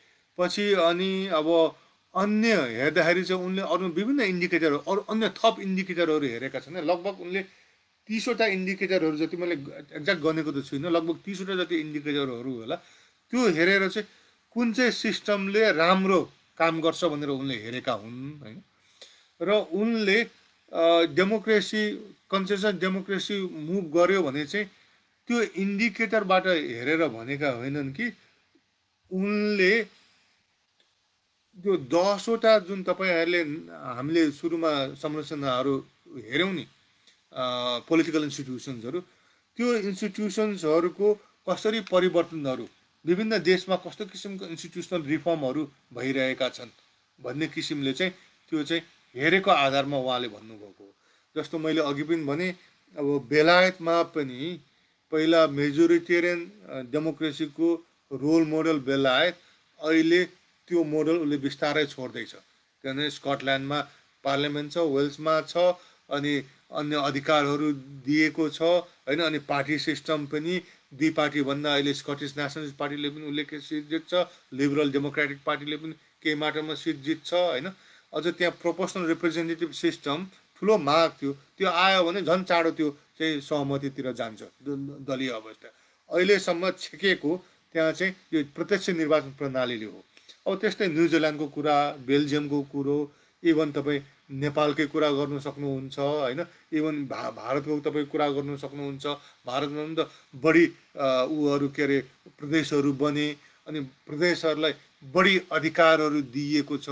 अहिले मोदीको सरकार आएपछि र मोदीको विशेष गरी दोस्रो पल्टको सरकारले चाहिँ त्यो पहिलाको त्यो लोकतन्त्रलाई नै त्यहाँ खतराहरू निम्ताउनु थालेको छ इन्डियामा होइन। अब खतरा भारतमा गाडिएको लोकतन्त्रले मोदीलाई ठेक्न सक्छ कि सक्दैन अबको आगामी दिनमा देखा पर्ला होइन। तर मेरो विचारमा चाहिँ भारतको पनि पहिलो मोदी कालसम्म पनि भारतमा पनि त्यहाँको सङ्घहरू जस्तो पहिला त्यहाँको प्रदेशहरू कमजोर थिए। 1991मा लिबरलाइजेसन त्यहाँ इकोनोमिक लिबरलाइजेसन गर्दाखेरि मनमोहन सिंहले प्रदेशहरूलाई सेल्स ट्याक्स उठाउने अधिकार दियो भनेपछि उनीहरूलाई इन्कमहरू बढाइदियो होइन। अनि त्यसपछि 94 95तिरको सुप्रिम कोर्टको रुलिङले केन्द्रले प्रदेशको सरकारलाई ढाल्न नपाउने प्रेसिडेन्ट इस्टाब्लिस गरिदियो भनेपछि त्यहाँ प्रदेशहरू पावरफुल बन्न थाले, शक्ति त विभाजन भयो नि त। भनेपछि इभन भारतमा पनि त्यो ट्रेन्डहरू देखिन्छ होइन। खालि अब सबै एकैतरिक गति छैन। इटालीमा चाहिँ अलिकति पावर कन्सन्ट्रेसन गर्नतिर लागे कि भन्ने कुरो छ होइन। र त्यसबाहेक अन्य धेरै देशहरूमा चाहिँ यो पावर सेयरिङ टेन्डेन्सिजहरू छ। अनि त्यस्तै अब डिसेन्ट्रलाइजेसन र जसले पनि कुरा गर्छ, साँच्चैकै डिसेन्ट्रलाइजेसन गर्दैनन् तर साँच्चैकै डिसेन्ट्रलाइज नगरे पनि डिसेन्ट्रलाइज जसले पनि कुरा गर्छ त्यो पनि एउटा पावर सेयरिङकै मेकानिजम हो। अनि अर्को पावर सेयरिङको एउटा के चाहिँ हो भने प्रायः जसो अब सधैँभरि नहोला, लोकतन्त्र आएपछि विभिन्न समुदायहरूले हक अधिकारहरू खोज्छन्, बिस्तारै समय लाग्छ, उनीहरूलाई मोबिलाइज हुन समय लाग्ला। र विभिन्न समुदायहरूले विभिन्न आइडियोलोजी जस्तो इन्भाइरोमेन्टल ग्रुपदेखि लिएर अन्य ग्रुपहरूले अधिकार खोज्नु उनीहरूको विशेष क्षेत्रमा भनेको त्यो पनि शक्ति त अलिक विस्तारित हुनु हो नि त। एउटै मात्रले अडप्ट गर्नु भनेपछि ती विभिन्न कारणले गर्दाखेरि चाहिँ यो तपाईँ हामी 10वटै यो इन्डिकेटर पोलिटिकल इन्स्टिट्युसन्सको 10वटा पोलिटिकल इन्स्टिट्युसनहरू विभिन्न देशमा कतातिर गइरहेका छन्, पावर कन्सन्ट्रेटतिर गइरहेका छन् कि पावर डिस्ट्रिब्युट पावर सेयरिङतिर गइरहेका छन् भन्दा लगभगमा ओभरअल पावर चाहिँ सेयर भइरहेको वा बढिरहेको चाहिँ देखिन्छ। त्यसो भन्दामा यदाकदा जस्तो अब मोदीले अलिकति पावर कन्सन्ट्रेट गरेको हो कि जस्तो देखिन्छ होइन। अब यहाँ केपी ओलीजीले पनि के पावर कन्सन्ट्रेट गरेको हो कि जस्तो देखिन्छ। तर त्यो व्यक्तिको व्यवहार मात्र होइन, तपाईँ हामीले अन्य 10वटा हामीले संरचनालाई पोलिटिकल इन्स्टिट्युसनलाई हेर्दाखेरि के देख्छौँ त्यसको आधारमा मेरो विचारमा चाहिँ पावर सेयरिङतिर गइरहेको छ। भनेको मतलब सबैले सबै पावर पाउँछन् भनेको होइन। पहिलाको दाँजोमा ट्रेन चाहिँ जति डेमोक्रेसी बढ्दै गयो त्यति बढी मान्छेहरू बढी दलहरूले ओभरअल शक्तिमा पहुँच राख्ने चाहिँ बढ्दै गएको संसारको इतिहासले देखाउँछ। अब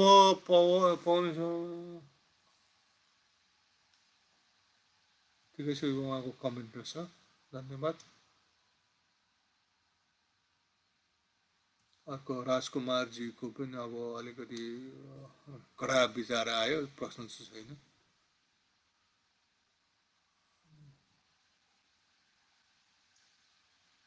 अब तीर्थ स्याङ्गोजीको चाहिँ एमएनओलाई वैकल्पिक शक्तिको रूप लिन सकिन्छ कि सकिन्न।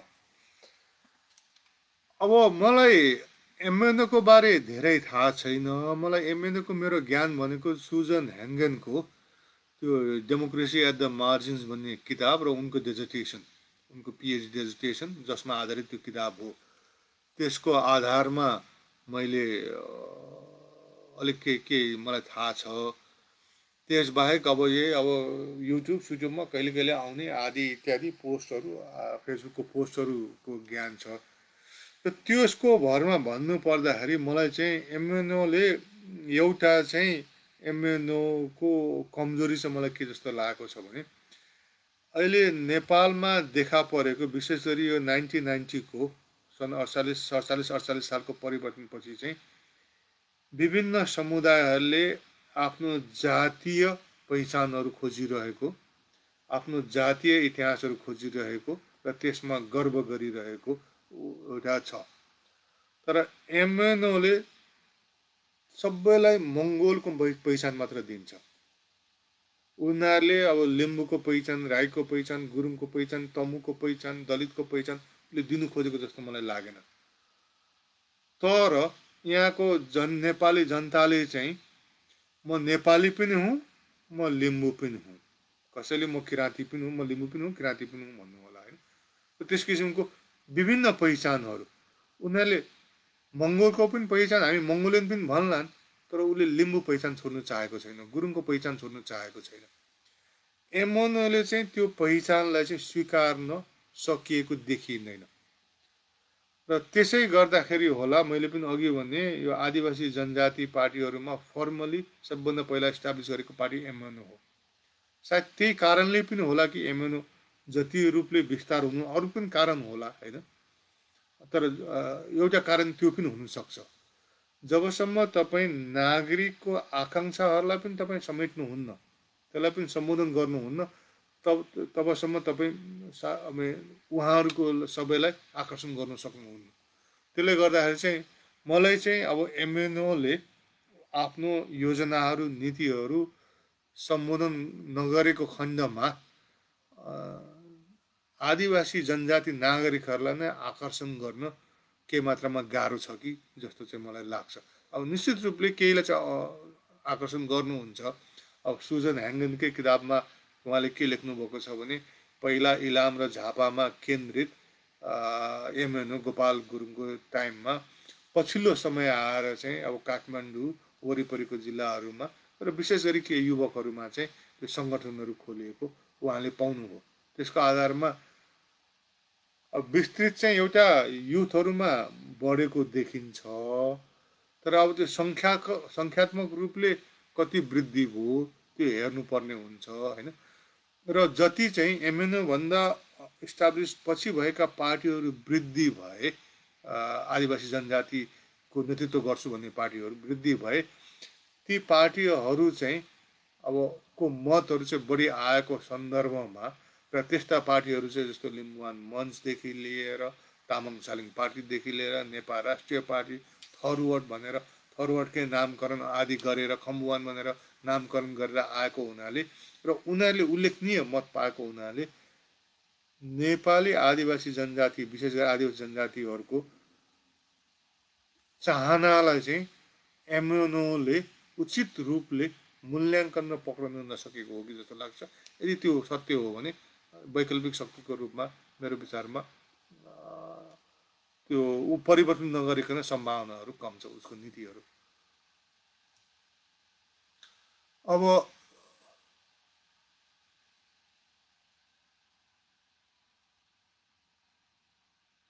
पदमचेजी महामतीले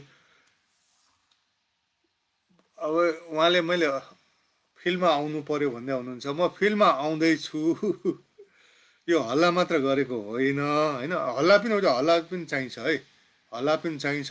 अब फिल्डमा अब तपाईँ हामी फिल्डमै भेटौँ अब ल। तपाईँलाई अग्रिम समर्थनको लागि धेरै धेरै धन्यवाद।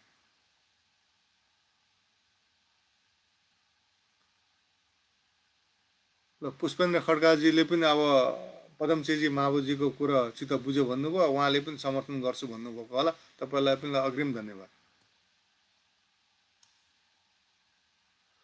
अब हाङसा जबेगुजीले लिम्बुवान जसो क्षेत्रीय पार्टीको पोलिटिकल आइडियोलोजी कस्तो हुनुपर्दछ भनेर सोध्नु भएको छ। म कस्तो हुनुपर्छ भनेर चाहिँ म भन्दिनँ होइन, कस्तो हुने गरेका छन् चाहिँ म चर्चा गर्छु र एक किसिमले कस्तो हुनुपर्छ भन्ने त्यहाँ जाइन्छ होला। मेरो बुझाइअनुसार चाहिँ नेपालमा मुख्य गरी दुईटा समस्याहरू छन् होइन। एउटा वर्गीय समस्या वा गरिब र धनीहरूको बिचमा वा प्रायः सबै गरिब हुनुको एउटा त्यो वर्गीय समस्या, अर्को जातीय समस्या होइन, जातीय इनइक्वालिटी। र मेरो विचारमा यो दुईटा मुख्य फल्ट लाइनहरू हुन्। यदि कुनै पार्टी ठुलो हुने विचार छ भने मेरो विचारमा यो दुईटै फल्ट लाइनलाई पक्रिनुपर्छ, एउटा मात्र फल्ट लाइनलाई पक्रिन सकिन्न। र अहिलेसम्म नेपालमा जुन ठुल्ठुलो पार्टीहरू निर्माण भए नि, जस्तो नेपाली कङ्ग्रेस, पहिलाको माले, पछि एमाले अनि पछि माओवादी, तपाईँहरू यो तिनवटा पार्टीलाई हेर्नु, पछि माओवादी बिलायो तर माओवादी बढिन्जेलसम्म यो तिनवटा पार्टीलाई हेर्नुभयो भने उनीहरू ठुलो हुने बेलामा उनीहरूले दुईटै मुद्दाहरू उठाएका थिए। जस्तो 7 सालको काङ्ग्रेसले बाहुनले हलो जोत्ने आन्दोलन गरेको थियो सहभोजको त्यतिखेरको। अहिले अब हामी जातपातको कुरा गर्छौँ। 7 सालमा सहभोज गर्नु मात्रै ठुलो चुनौती थियो होला नि त, ठुलो प्रोग्रेसिभ थियो होला नि त। त्यसले गर्दा त्यतिखेर काङ्ग्रेसले सोसलिजम गर्यो, गरिबको पनि म मुद्दा सम्बोधन गर्छु भन्यो र विश्वास दिलायो। अनि अर्को त्यतिखेरको प्रोग्रेसिभ जातीय सम्बन्धी प्रोग्रेसिभ पार्टी थियो जस्तो मलाई लाग्छ, होइन? त्यसले गर्दाखेरि चाहिँ उसले अब दलितहरू त्यहाँ गए, मधेसीहरू गए, आदिवासीहरू सुन्थे। अनि अहिले तपाईँ हामीहरू दलितको अब काङ्ग्रेसले त प्रोग्रेसिभ कुरा त गर्दैन नि त अहिले, तर पनि त्यहाँ दलितहरू देख्छौँ। त्यो को दलितहरू भने प्रायः यसो बाजे काङ्ग्रेसमा छिरेका दलितहरू हुनुहुन्छ उहाँहरू। बाजे जानुभयो, बुवा जानुभयो, त्यो फेरि उहाँलाई मात्रै मैले गाली गरेको होइन। राजनीतिमा पोलिटिकल पार्टी आबद्धतामा यो पुर्खौली उसले चाहिँ संसारभरि के न के मात्रामा देखिन्छ, होइन? त्यसले गर्दाखेरि पछि अनि त्यसपछि अब एमाले वा माले हुँदा 80को दशकमा, सन् 80को दशकमा कस्तो उसले अब कम्युनिस्ट पनि सबभन्दा खुङ्खार कम्युनिस्ट हुँ भनेर उसले प्रस्तुत गर्थ्यो, किनभने झापामा मान्छे गिडेको थियो, होइन? सबभन्दा प्रोग्रेसिभ जस्तो देखिन्थ्यो। अनि उत्पीडित वर्ग समुदाय भनेर सबभन्दा चर्को नारा गर्थ्यो र दलित र आदिवासी जनजातिलाई सत्य उसले हात लियो, पछि छोड्यो। पछि काङ्ग्रेसले पनि छोडेको छ, एमाले पनि छोड्यो। तर ऊ विस्तार हुने बेला उसले त्यो आइडियाहरू लिएको थियो। अनि अब उसको पनि त्यही देखिन्छ। के अरे माओवादीको पनि अब सबभन्दा मान्छे मार्नै थालेपछि, त्यत्रो मान्छे गर्न थालेपछि त अब आफू मर्न तयार पनि भयो, होइन? भनेपछि त अनि उसले त सबभन्दा चर्को वर्गीय रूप आवाज पनि उठायो, सबभन्दा चर्को उसको के अरे जातीय इनइक्वालिटीको पनि कुरा उठायो। अनि मान्छेहरू आकर्षित भए। त्यसले गर्दा मेरो विचारमा चाहिँ जुनसुकै पार्टी, चाहे क्षेत्रीय पार्टी होस्, चाहे वैकल्पिक पार्टी बन्छु भनेर भन्छ, त्यो दुईटाले, त्यो त्यस्तो पार्टीहरूले यो दुईटै नेपालको फल्ट लाइनलाई सम्बोधन गरेन भने, उठाएन भने मेरो विचारमा बढेर जाने सम्भावनाहरू उसले आफै छेक्छ, आफै रोक्छ। अनि अर्को चाहिँ अब केही सीमित समयको लागि भ्रष्टाचारको इस्यु पनि हुनसक्छ, होइन? तर भ्रष्टाचारहरू के मात्रामा कन्ट्रोल हो भने त्यो इस्यु हराएर जान्छ। तर वर्गीय इनइक्वालिटी, जातीय डिफ्रेन्सेस त संसारमा कहिले पनि हट्दैन। अमेरिकामा पनि हटेको छैन, अब नेदरल्यान्ड्समा, के अरे फिनल्यान्डमा पनि त्यहाँ सोसल डेमोक्रेटिक पार्टीहरू छन्, कन्जर्भेटिभ पार्टीहरू छन्। वर्गीय मुद्दा जहिले पनि रहन्छ, यो जातीय डिफ्रेन्सेसहरू पनि जहिले पनि रहन्छ। त्यसले गर्दा यो दुईटैलाई सम्बोधन गर्यो भने त्यो पार्टीहरू चाहिँ मेरो विचारमा विस्तार हुने सम्भावना बढ्छ, नत्र भने चाहिँ हुँदैन कि।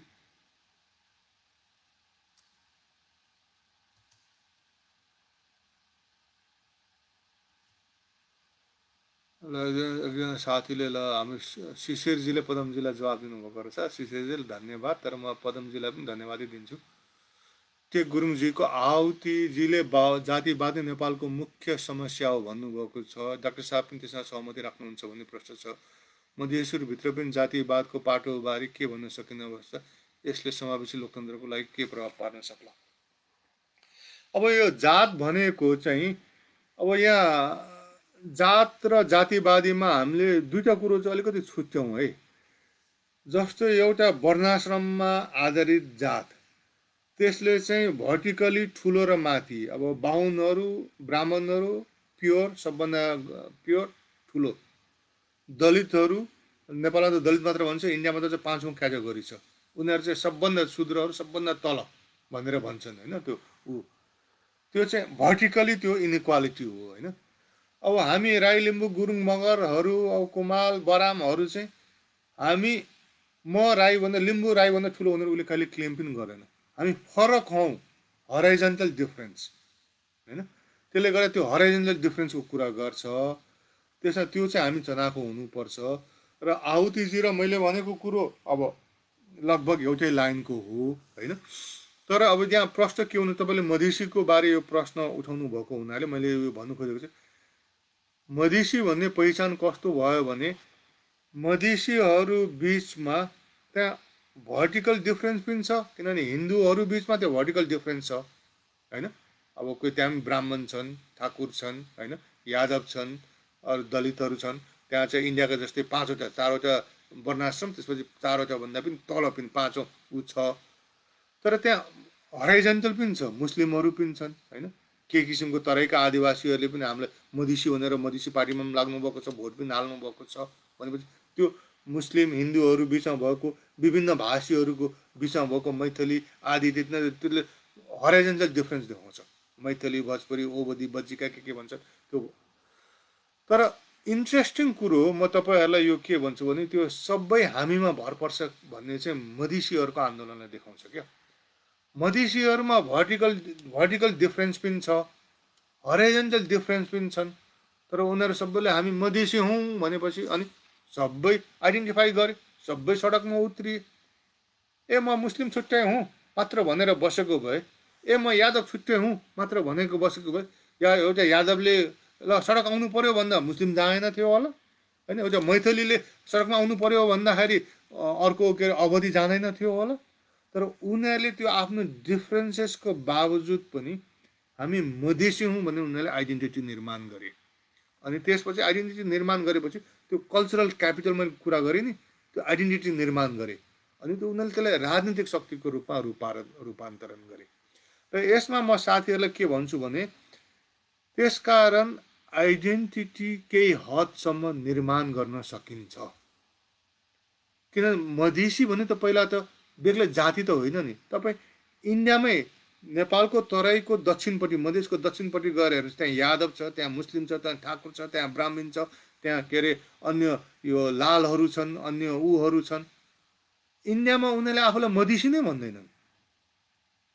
उनीहरू भयो आफूलाई मिडल कास्ट भन्लान्, ओबिसी भन्लान्, अप्पर कास्ट भन्लान्, के भन्लान् वा मैथिली भन्लान्, तर उनीहरूले मधेसी नै भन्दैनन्। तर नेपालमा चाहिँ विभिन्न भर्टिकल उसको बावजुद र हराइजेन्टल दुइटैको बावजुद उनीहरूले मधेसी भन्नु थाले। उनीहरूले शक्ति आर्जन गरे, एउटा आइडेन्टिटीले उनीहरूलाई शक्ति दियो, उनीहरू सडकमा उत्रिए, पार्टीहरूले पहिलादेखि उतार्न प्रयास गरेको थियो। अनि उनीहरू आन्दोलन के हदसम्म सफल भयो, अन्य आदिवासी जनजातिहरू त सफल भयो र के मात्रामा हक अधिकार पनि पाए। त्यसले गर्दा मेरो विचारमा चाहिँ यो मधेसीहरूले आफूभित्र भएको त्यो विभिन्न जातीयतालाई चाहिँ मधेसी भन्ने आइडेन्टिटीले केही कम पारेर नै उनीहरू मधेसी बन्न सके। अब त्यो सधैँ त्यस्तै रहन्छ भनेर भन्न सकिन्न, किन मैले अघि पनि भने अब यो पहिचान के हदसम्म निर्माण पनि हुनसक्छ। भोलि त्यहाँ मधेसमा अब मुस्लिमको बेग्लै पहिचान निस्क्यो, यादवहरूको बेग्लै निस्क्यो, दलितहरूको बेग्लै निस्क्यो, वा मैथलीको बेग्लै निस्क्यो, ऊहरूको बेग्लै निस्क्यो, अब के अरे भोजपुरीहरूको बेग्लै निस्क्यो भने त्यो आफ्नो ठाउँमा होला।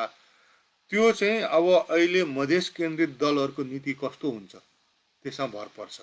यदि उनीहरूले सबैलाई समेट्न सके भने मेरो विचारमा मधेसी आइडेन्टिटीले त्यो इम्पोर्टेन्ट नै रहिरहन्छ। त्यो इम्पोर्टेन्ट रहिरहनु भनेको चाहिँ उनीहरूले त्यो आफू बिचको जातीयताको डिफ्रेन्सेसहरू चाहिँ कम पारेको हो। जस्तो मधेसी पार्टीहरूले दलितहरूलाई उचित स्थान दिए, पहिलाको भन्दा स्थान बढाउँदै लगे मधेस केन्द्रित दलहरूले। भनेपछि दलितहरू त छुट्टिएर नजान सक्छ नि त। तर अब मधेसीहरू केन्द्रित दलमा पनि अब त्यहाँ त कि त अब अप्पर कास्ट छन्, कि त अब बिचको मिडल कास्टहरू पोलिटिकल पार्टीमा छन्। उनीहरूले दलितहरूलाई बिर्से अब जसरी अब यादै गरेनन्, उनीहरूले शक्ति नै दिएनन् भन्दा दलितहरू बेग्लै आफ्नो हामी मधेसी दलित भनेर आइडेन्टिटी बनाउन सक्छ। त्यसले गर्दाखेरि चाहिँ अब यो चाहिँ अगेन उसमा पनि भर पर्न सक्छ। अब त्यो चाहिँ मधेस केन्द्रित दलहरूले चाहिँ मधेसी आइडेन्टिटीले त्यो आफ्नो जातको फरकमा ल्याउनु केही कम गर्यो, तर अब उनीहरूको नीतिले चाहिँ त्यसलाई वास्तविक रूप दिन्छ कि दिँदैन त्यसमा चाहिँ अब त्यहाँ मधेसी पहिचान कति अझै बढ्दै जाने हो कि वा अलिक कमजोर हुने हो कि भन्ने चाहिँ देखाउला।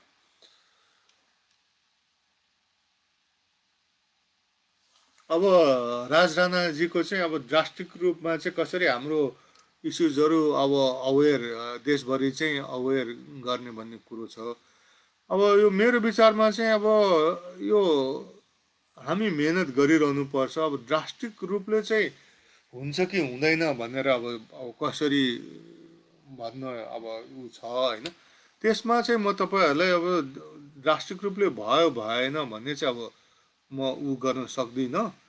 तर अब जस्तो जनमुक्ति पार्टी आउँदाखेरि जनमुक्ति पार्टीले अब जनमुक्ति पार्टीको भोट 48, 51, 56 सालमा जनमुक्ति पार्टी आफै पनि खुसी त थिएन, तर अब हामीले बाहिरदेखि हेर्दा भने 48 सालको दाँजोमा 51 सालमा जनमुक्तिको पार्टीको मत बढेको थियो, 51 सालको दाँजोमा 56 सालमा बढेको थियो। उनीहरूमा केही प्रगति त भएको थियो, र त्यो प्रगति हुनुमा एउटा मलाई चाहिँ कारण के जस्तो लाग्छ भने गोरेबहादुर खपाङ्गीको त्यो भाषणले पनि निकै रोल खेलेको थियो।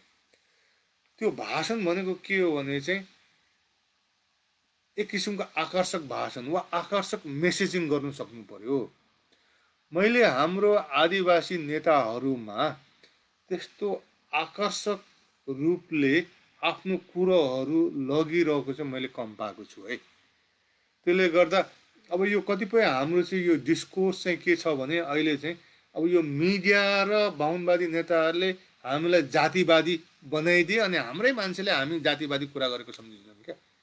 हामी जातिवादी होइनौँ, हामी सबै जातिको कुरा गर्छौँ, हामी बाहुनको पनि कुरा, बाहुनको पनि हक अधिकार रक्षा हुनुपर्छ भन्छौँ होइन।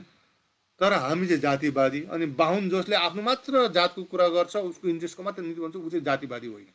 त्यो कसरी त्यो डिस्कोर्सले क्या, मिडियाले त्यही भन्छ, नेताले त्यही भाषण गर्छ, दोहोरेको छ दोहोरेको छ दोहोरेको छ दोहोरेको छ, अनि अरूले पनि ए त्यही पो हो कि भन्ने थाल्छन्।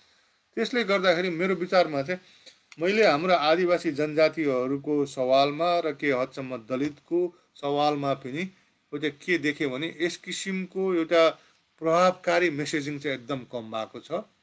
प्रभावकारी मेसेजिङ चाहिन्छ, एउटा त्यो नेताहरू पनि त्यस्तो निस्किनु सक्नुपर्छ।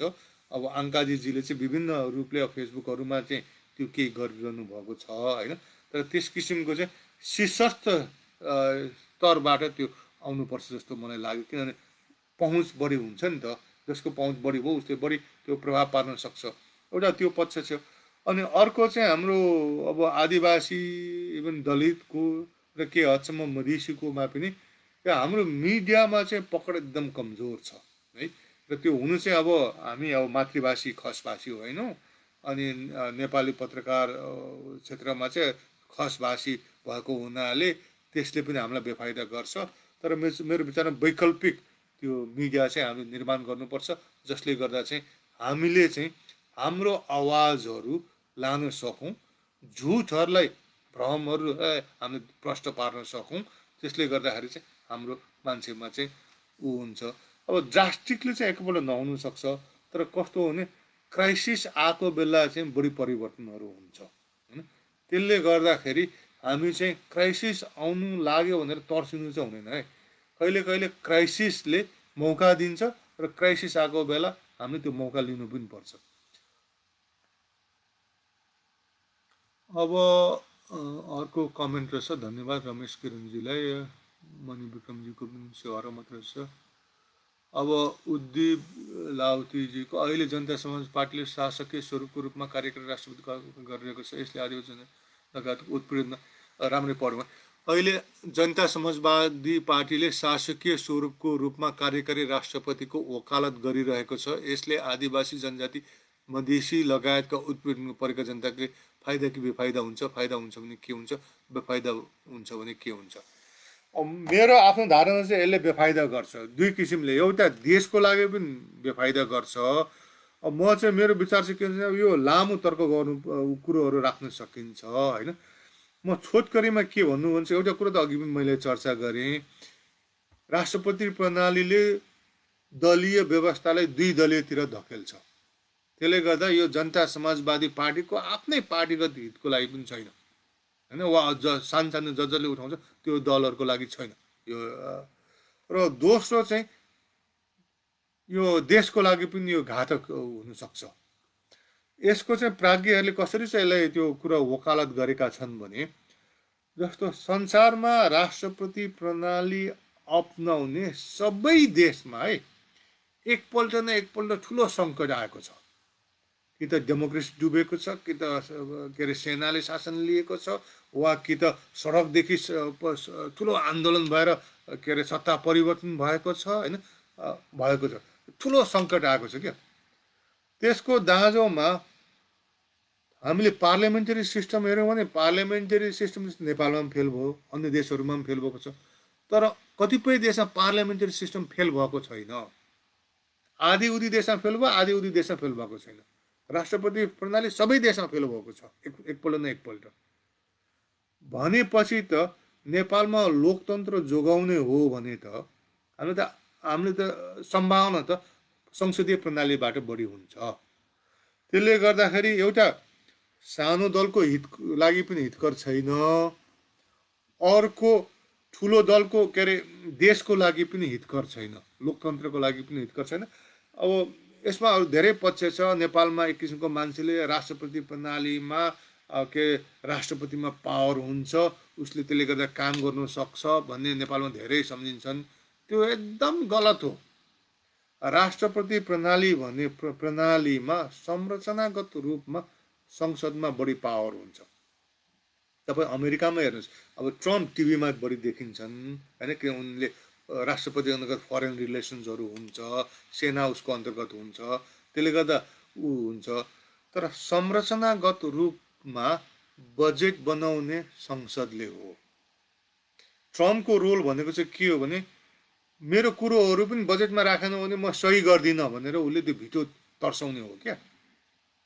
र यदि संसदमा 2/3 छ भने ट्रम्पको भिटोले पनि केही काम लाग्दैन, राष्ट्रपतिको भिटोले पनि केही काम लाग्दैन।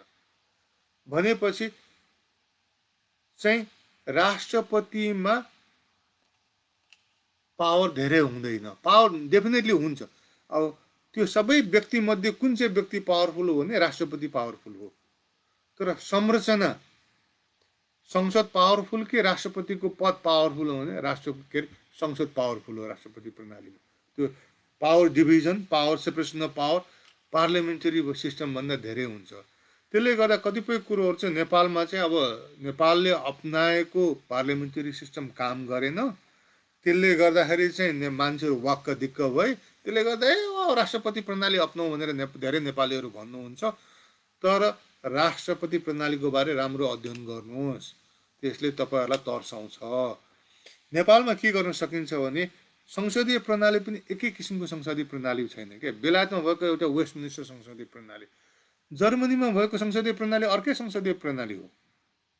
अहिले कतिपय नयाँ देशहरूले डेमोक्रेसी अपनाउने वा रिफर्म गर्नेहरूले जर्मनीको कतिपय मोडलहरू चाहिँ उनीहरूले अपनाउन थालेका छन्। नेपालले पनि अपनाएको छ। जस्तो 2 वर्षसम्म भोट के अरे संविधान सरकार परिवर्तन गर्न नसक्ने, अनि त्यस्ता कन्स्ट्रक्टिभ भोटको त्यो के अरे यो सरकार फाल्ने जुन पार्लियामेन्टरी सिस्टमको छ नि, त्यसलाई के मात्रामा रोकटोक लगाएको छ कि जर्मनीले। त्यस्तै नेपालले पनि त्यसलाई के मात्रामा रोकटोक लगाएको छ। त्यसले गर्दा हामीले वेस्टमिनिस्टर सिस्टम नेपालमा काम लागेन भने अर्को सुधार सहितको पार्लियामेन्टरी सिस्टम त अरू ठाउँमा छन् नि त, जर्मनी जस्तो देशमा।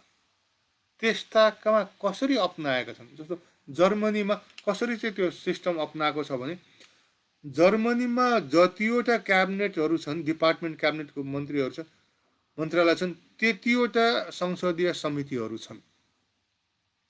अनि ती संसदीय समिति पनि अब प्रायः सो वेस्टमिनिस्टर पार्लियामेन्टरी सिस्टममा एउटा एकाउन्ट्स कमिटी विपक्षलाई दिन्छ, अनि जसको चाहिँ बहुमत छ उसले सबै लिन्छ।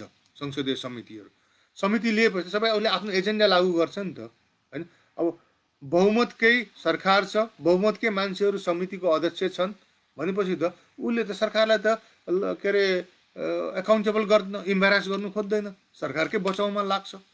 जर्मनीमा चाहिँ के गरेको छ भने संसदमा जति दलहरू छन् र उनीहरूको जुन उपस्थिति छ त्यस अनुसार संसदीय समितिको अध्यक्षहरू उसले विभाजन गर्छ। पार्टी ए को सिट 30% छ भने उसले 50% छ भने उसले 50% मात्र सिट पाउँछ, अन्य चाहिँ अन्यहरूमा पाउँछ। भनेपछि जर्मनीमा बेलायतको दाँजोमा संसदीय समितिहरूको सभापतिहरू विपक्षमा धेरै छ, विपक्षीहरूमा पनि हुन्छ। भन्छ नि विपक्षी रहेको संसदीय समितिले सरकारलाई सधैँ कडा गर्छ नि त। जसरी नेपालमा एकाउन्ट्स कमिटीले सरकारलाई जवाबदेही बनाउँछ नि त, र्याकर्याक्ती बनाउँछ नि, त्यस्तै जर्मनीमा एउटा मात्र कमिटी होइन, थुप्रै कमिटीले सरकारलाई र्याकर्याक्ती बनाउँछ। र सरकारले यसले त मलाई त र्याखर्ती बनाउँछ भनेपछि सरकारले पनि चनाको भएर काम गर्छ, फटाइ गर्दैन, करप्सन गर्दैन, अनि त्यसले गर्दा उसको काम राम्रो हुन्छ। त्यसले गर्दा करप्सन घटाउने हो भने, सिस्टमलाई अझ मजबुत बनाउनु हो भने उपायहरू संसदीय प्रणालीभित्रै राम्रा, राष्ट्रपति प्रणालीभन्दा राम्रा उपायहरू छन्। अब यो धेरै चर्चा गर्न सकिन्छ होइन। त्यसले मेरो विचारमा बरु अरू छुट्टै हामी यो राष्ट्रपति प्रणाली र संसदीय प्रणालीबारे चर्चा गर्न चाहिँ सकिन्छ। यो प्रश्नको लागि धेरै धन्यवाद। अब नेपाल जस्तो बहुराष्ट्रिय मुलुकमा यहाँको बहुराष्ट्रिय आवाजलाई सही ढङ्गले लागू गर्न ठिकै सबै फरक समुदायको लागि मैले यसको त हाम्रो योभाङजीले सोध्नु भएको रहेछ। मेरो विचारमा अघि माथि नै भने यो चाहिँ राष्ट्रपति प्रणाली नेपालको समग्र हितको लागि, साना दलहरूको लागि र विभिन्न बहुजातीय उहरूको लागि चाहिँ यो चाहिँ ठिक छैन। अब इन्द्र कुमार शर्मा, नेपालमा आदिवासी जनजातिको विरुद्ध बोल्नेको इमान्दार नेता नभएर दुःख पाएको छ। लिम्बन भए पनि टुक्रा टुक्रा भएर मरे, त्यसैले हजुरको आशा मात्र यहाँको आदिवासी जनजातिहरूलाई दलितलाई अत्यन्त दुःख गर्नुपर्ने छ। नेपालमा बाहुनहरूको चुक कुकुरहरूले उहाँको कमेन्ट मात्र हेर्नुहोस् ल। धन्यवाद शर्माजी तपाईँको शुभेच्छाको लागि, र म नेपाल निश्चित रूपले म आउँदैछु। अर्को कविन्द्र शर्माजीको विदेशमा गुलामी गरेर धेरै गफ नगर्नु होला। हस्, उहाँलाई पनि अब धन्यवादै दिनु पर्ला, कमेन्ट गर्नुभयो, कमसेकम सुन्नु भएछ। तर उहाँले अब के चाहिँ राख्नु भने यो मलाई मात्र गाली गर्नुभएको होइन, नेपाल बाहिर करौँं नेपालीहरू काम गरिरहेका छौँ र हामी आफैले यो नेपाल भनेको नेपालको इकोनोमी नै अब रेमिटेन्सले चलेको होस्, नचल्नु पर्थ्यो तर चलिरहेको छ। त्यसले गर्दाखेरि अब उहाँले चाहिँ विदेशमा गुलामी गरेर धेरै गफ नगर्नु भनेर मलाई भन्नुभएको छ। त्यो अब करौँं अन्य मित्रहरूलाई पनि भन्नुभएको होला। त्यो अब आफ्नो विचार हो होइन। देशमा काम गर्नु धेरै राम्रो हो। म प्रत्येक साल नेपाल आउँछु, गाउँ जान्छु, गाउँ घुम्छु होइन। मैले अहिलेसम्म यो मेरो यहाँ अमेरिकामा बसेर मैले छापेको किताबहरू, छापेको लेखहरू सबै नेपाल सम्बन्धी छन्। मैले अमेरिकाको बारे, अरू देशको बारे गरेको भए मलाई बढी फाइदा हुन्थ्यो होला होइन। तर पनि मैले नेपालकै बारे गरिरहेको छु। त्यसले गर्दाखेरि अब कसले कसको छेउमा कति कन्ट्रिब्युट गर्यो त्यो आफ्नो ठाउँमा छ। तर मेरो विचारमा चाहिँ अब नेपालमा बाहिरमा बसेको मान्छेहरूलाई गाली गर्न चाहिँ अब साह्रै उचित लागेन। उहाँलाई अर्को ठिकै छ, उहाँ अब अरिङ्गाल मित्र पर्नुभएछ। शिशिर निङ्लेकुजीले स्वदेश बस्नेले चाहिँ देश बेच्न पाइन्छ अरिङ्गाल मित्र भनेर उहाँलाई जवाब दिनुभएछ। ठिकै छ। अब अर्को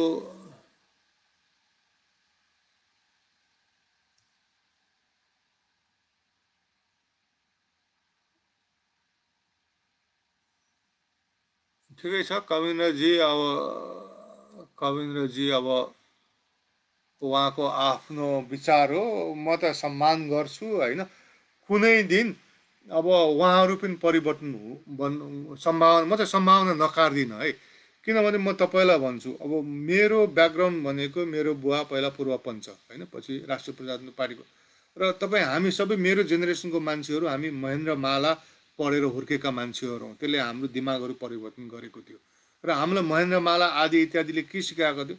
नेपाल सुन्दर, शान्त, विशाल, यहाँ कहिले सबै जात जाति मिलेर बसेका छन् भनेर हामीलाई सिकाएको थियो र हामी त्यही विश्वास गर्थ्यौँ। म तपाईँलाई मेरो घटना भन्छु। म युनिभर्सिटी अफ हवाईमा एउटा प्रोफेसरलाई भेट्न गएको थिएँ, पोलिटिकल साइन्सको प्रोफेसरलाई। अनि उसले भन्यो, अनि नेपालमा त जातीय द्वन्द्व छ नि होइन भने, मैले हेट छैन भनेर भने। मेरो त्यो इन्स्टिङले आएको क्या, किन हामीले त पढाएको त्यही छ नि त। नेपालमा जातीय द्वन्द्व छैन, हामी सबै मिलेर बसेका छौँ, वर्षौँ वर्ष शान्तिपूर्ण बसेका छौँ। अनि उसले भन्यो, अनि जातीय द्वन्द्व हुनुको लागि युगोस्लाभियामा जस्तै मारकाट गर्नुपर्छ, श्रीलङ्कामा जस्तै मारकाट गर्नुपर्छ? त्यहाँ जातीय द्वन्द्व त शान्तिपूर्ण पनि हुन्छ नि, सबै समान छन् त भनेपछि अनि मेरो त दिमागै खलबलिएको थियो क्या। अनि त्यसपछि मैले यो विषयमा अध्ययन गर्न सुरु गरेको हुँ। अनि जति जति अध्ययन गर्न थालेँ त्यति त्यति मलाई धेरै ज्ञानहरू भयो। त्यसले गर्दाखेरि मेरो विचारमा अब कुनै दिन कविन्द्र शर्माजी पनि अब हाम्रो साथी बन्न सक्नुहुन्छ। हेलो, खगेन्द्रजीको आवाज ल ठिकै छ।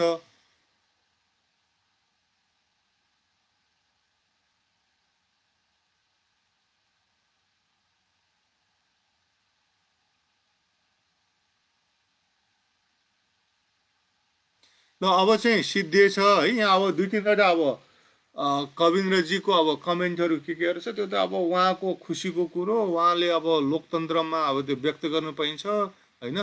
त्यसले गरेर अब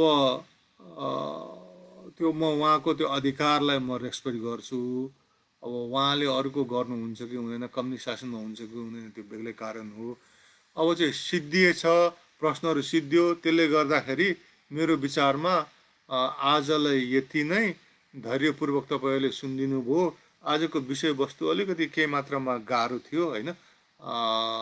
आइडियाहरू, सिद्धान्तहरू, नयाँ नयाँ कुरोहरू भएको हुनाले मेरो विचारमा मैले सामान्यकरण गर्ने केही प्रयासहरू गरेँ। आशा छ केही मात्रामा तपाईँहरूले केही कुराहरू बुझ्नु नै भयो भन्ने विश्वासका साथै पुनः धन्यवाद दिने सेवाहरू भन्न चाहन्छु। हस्त, धन्यवाद।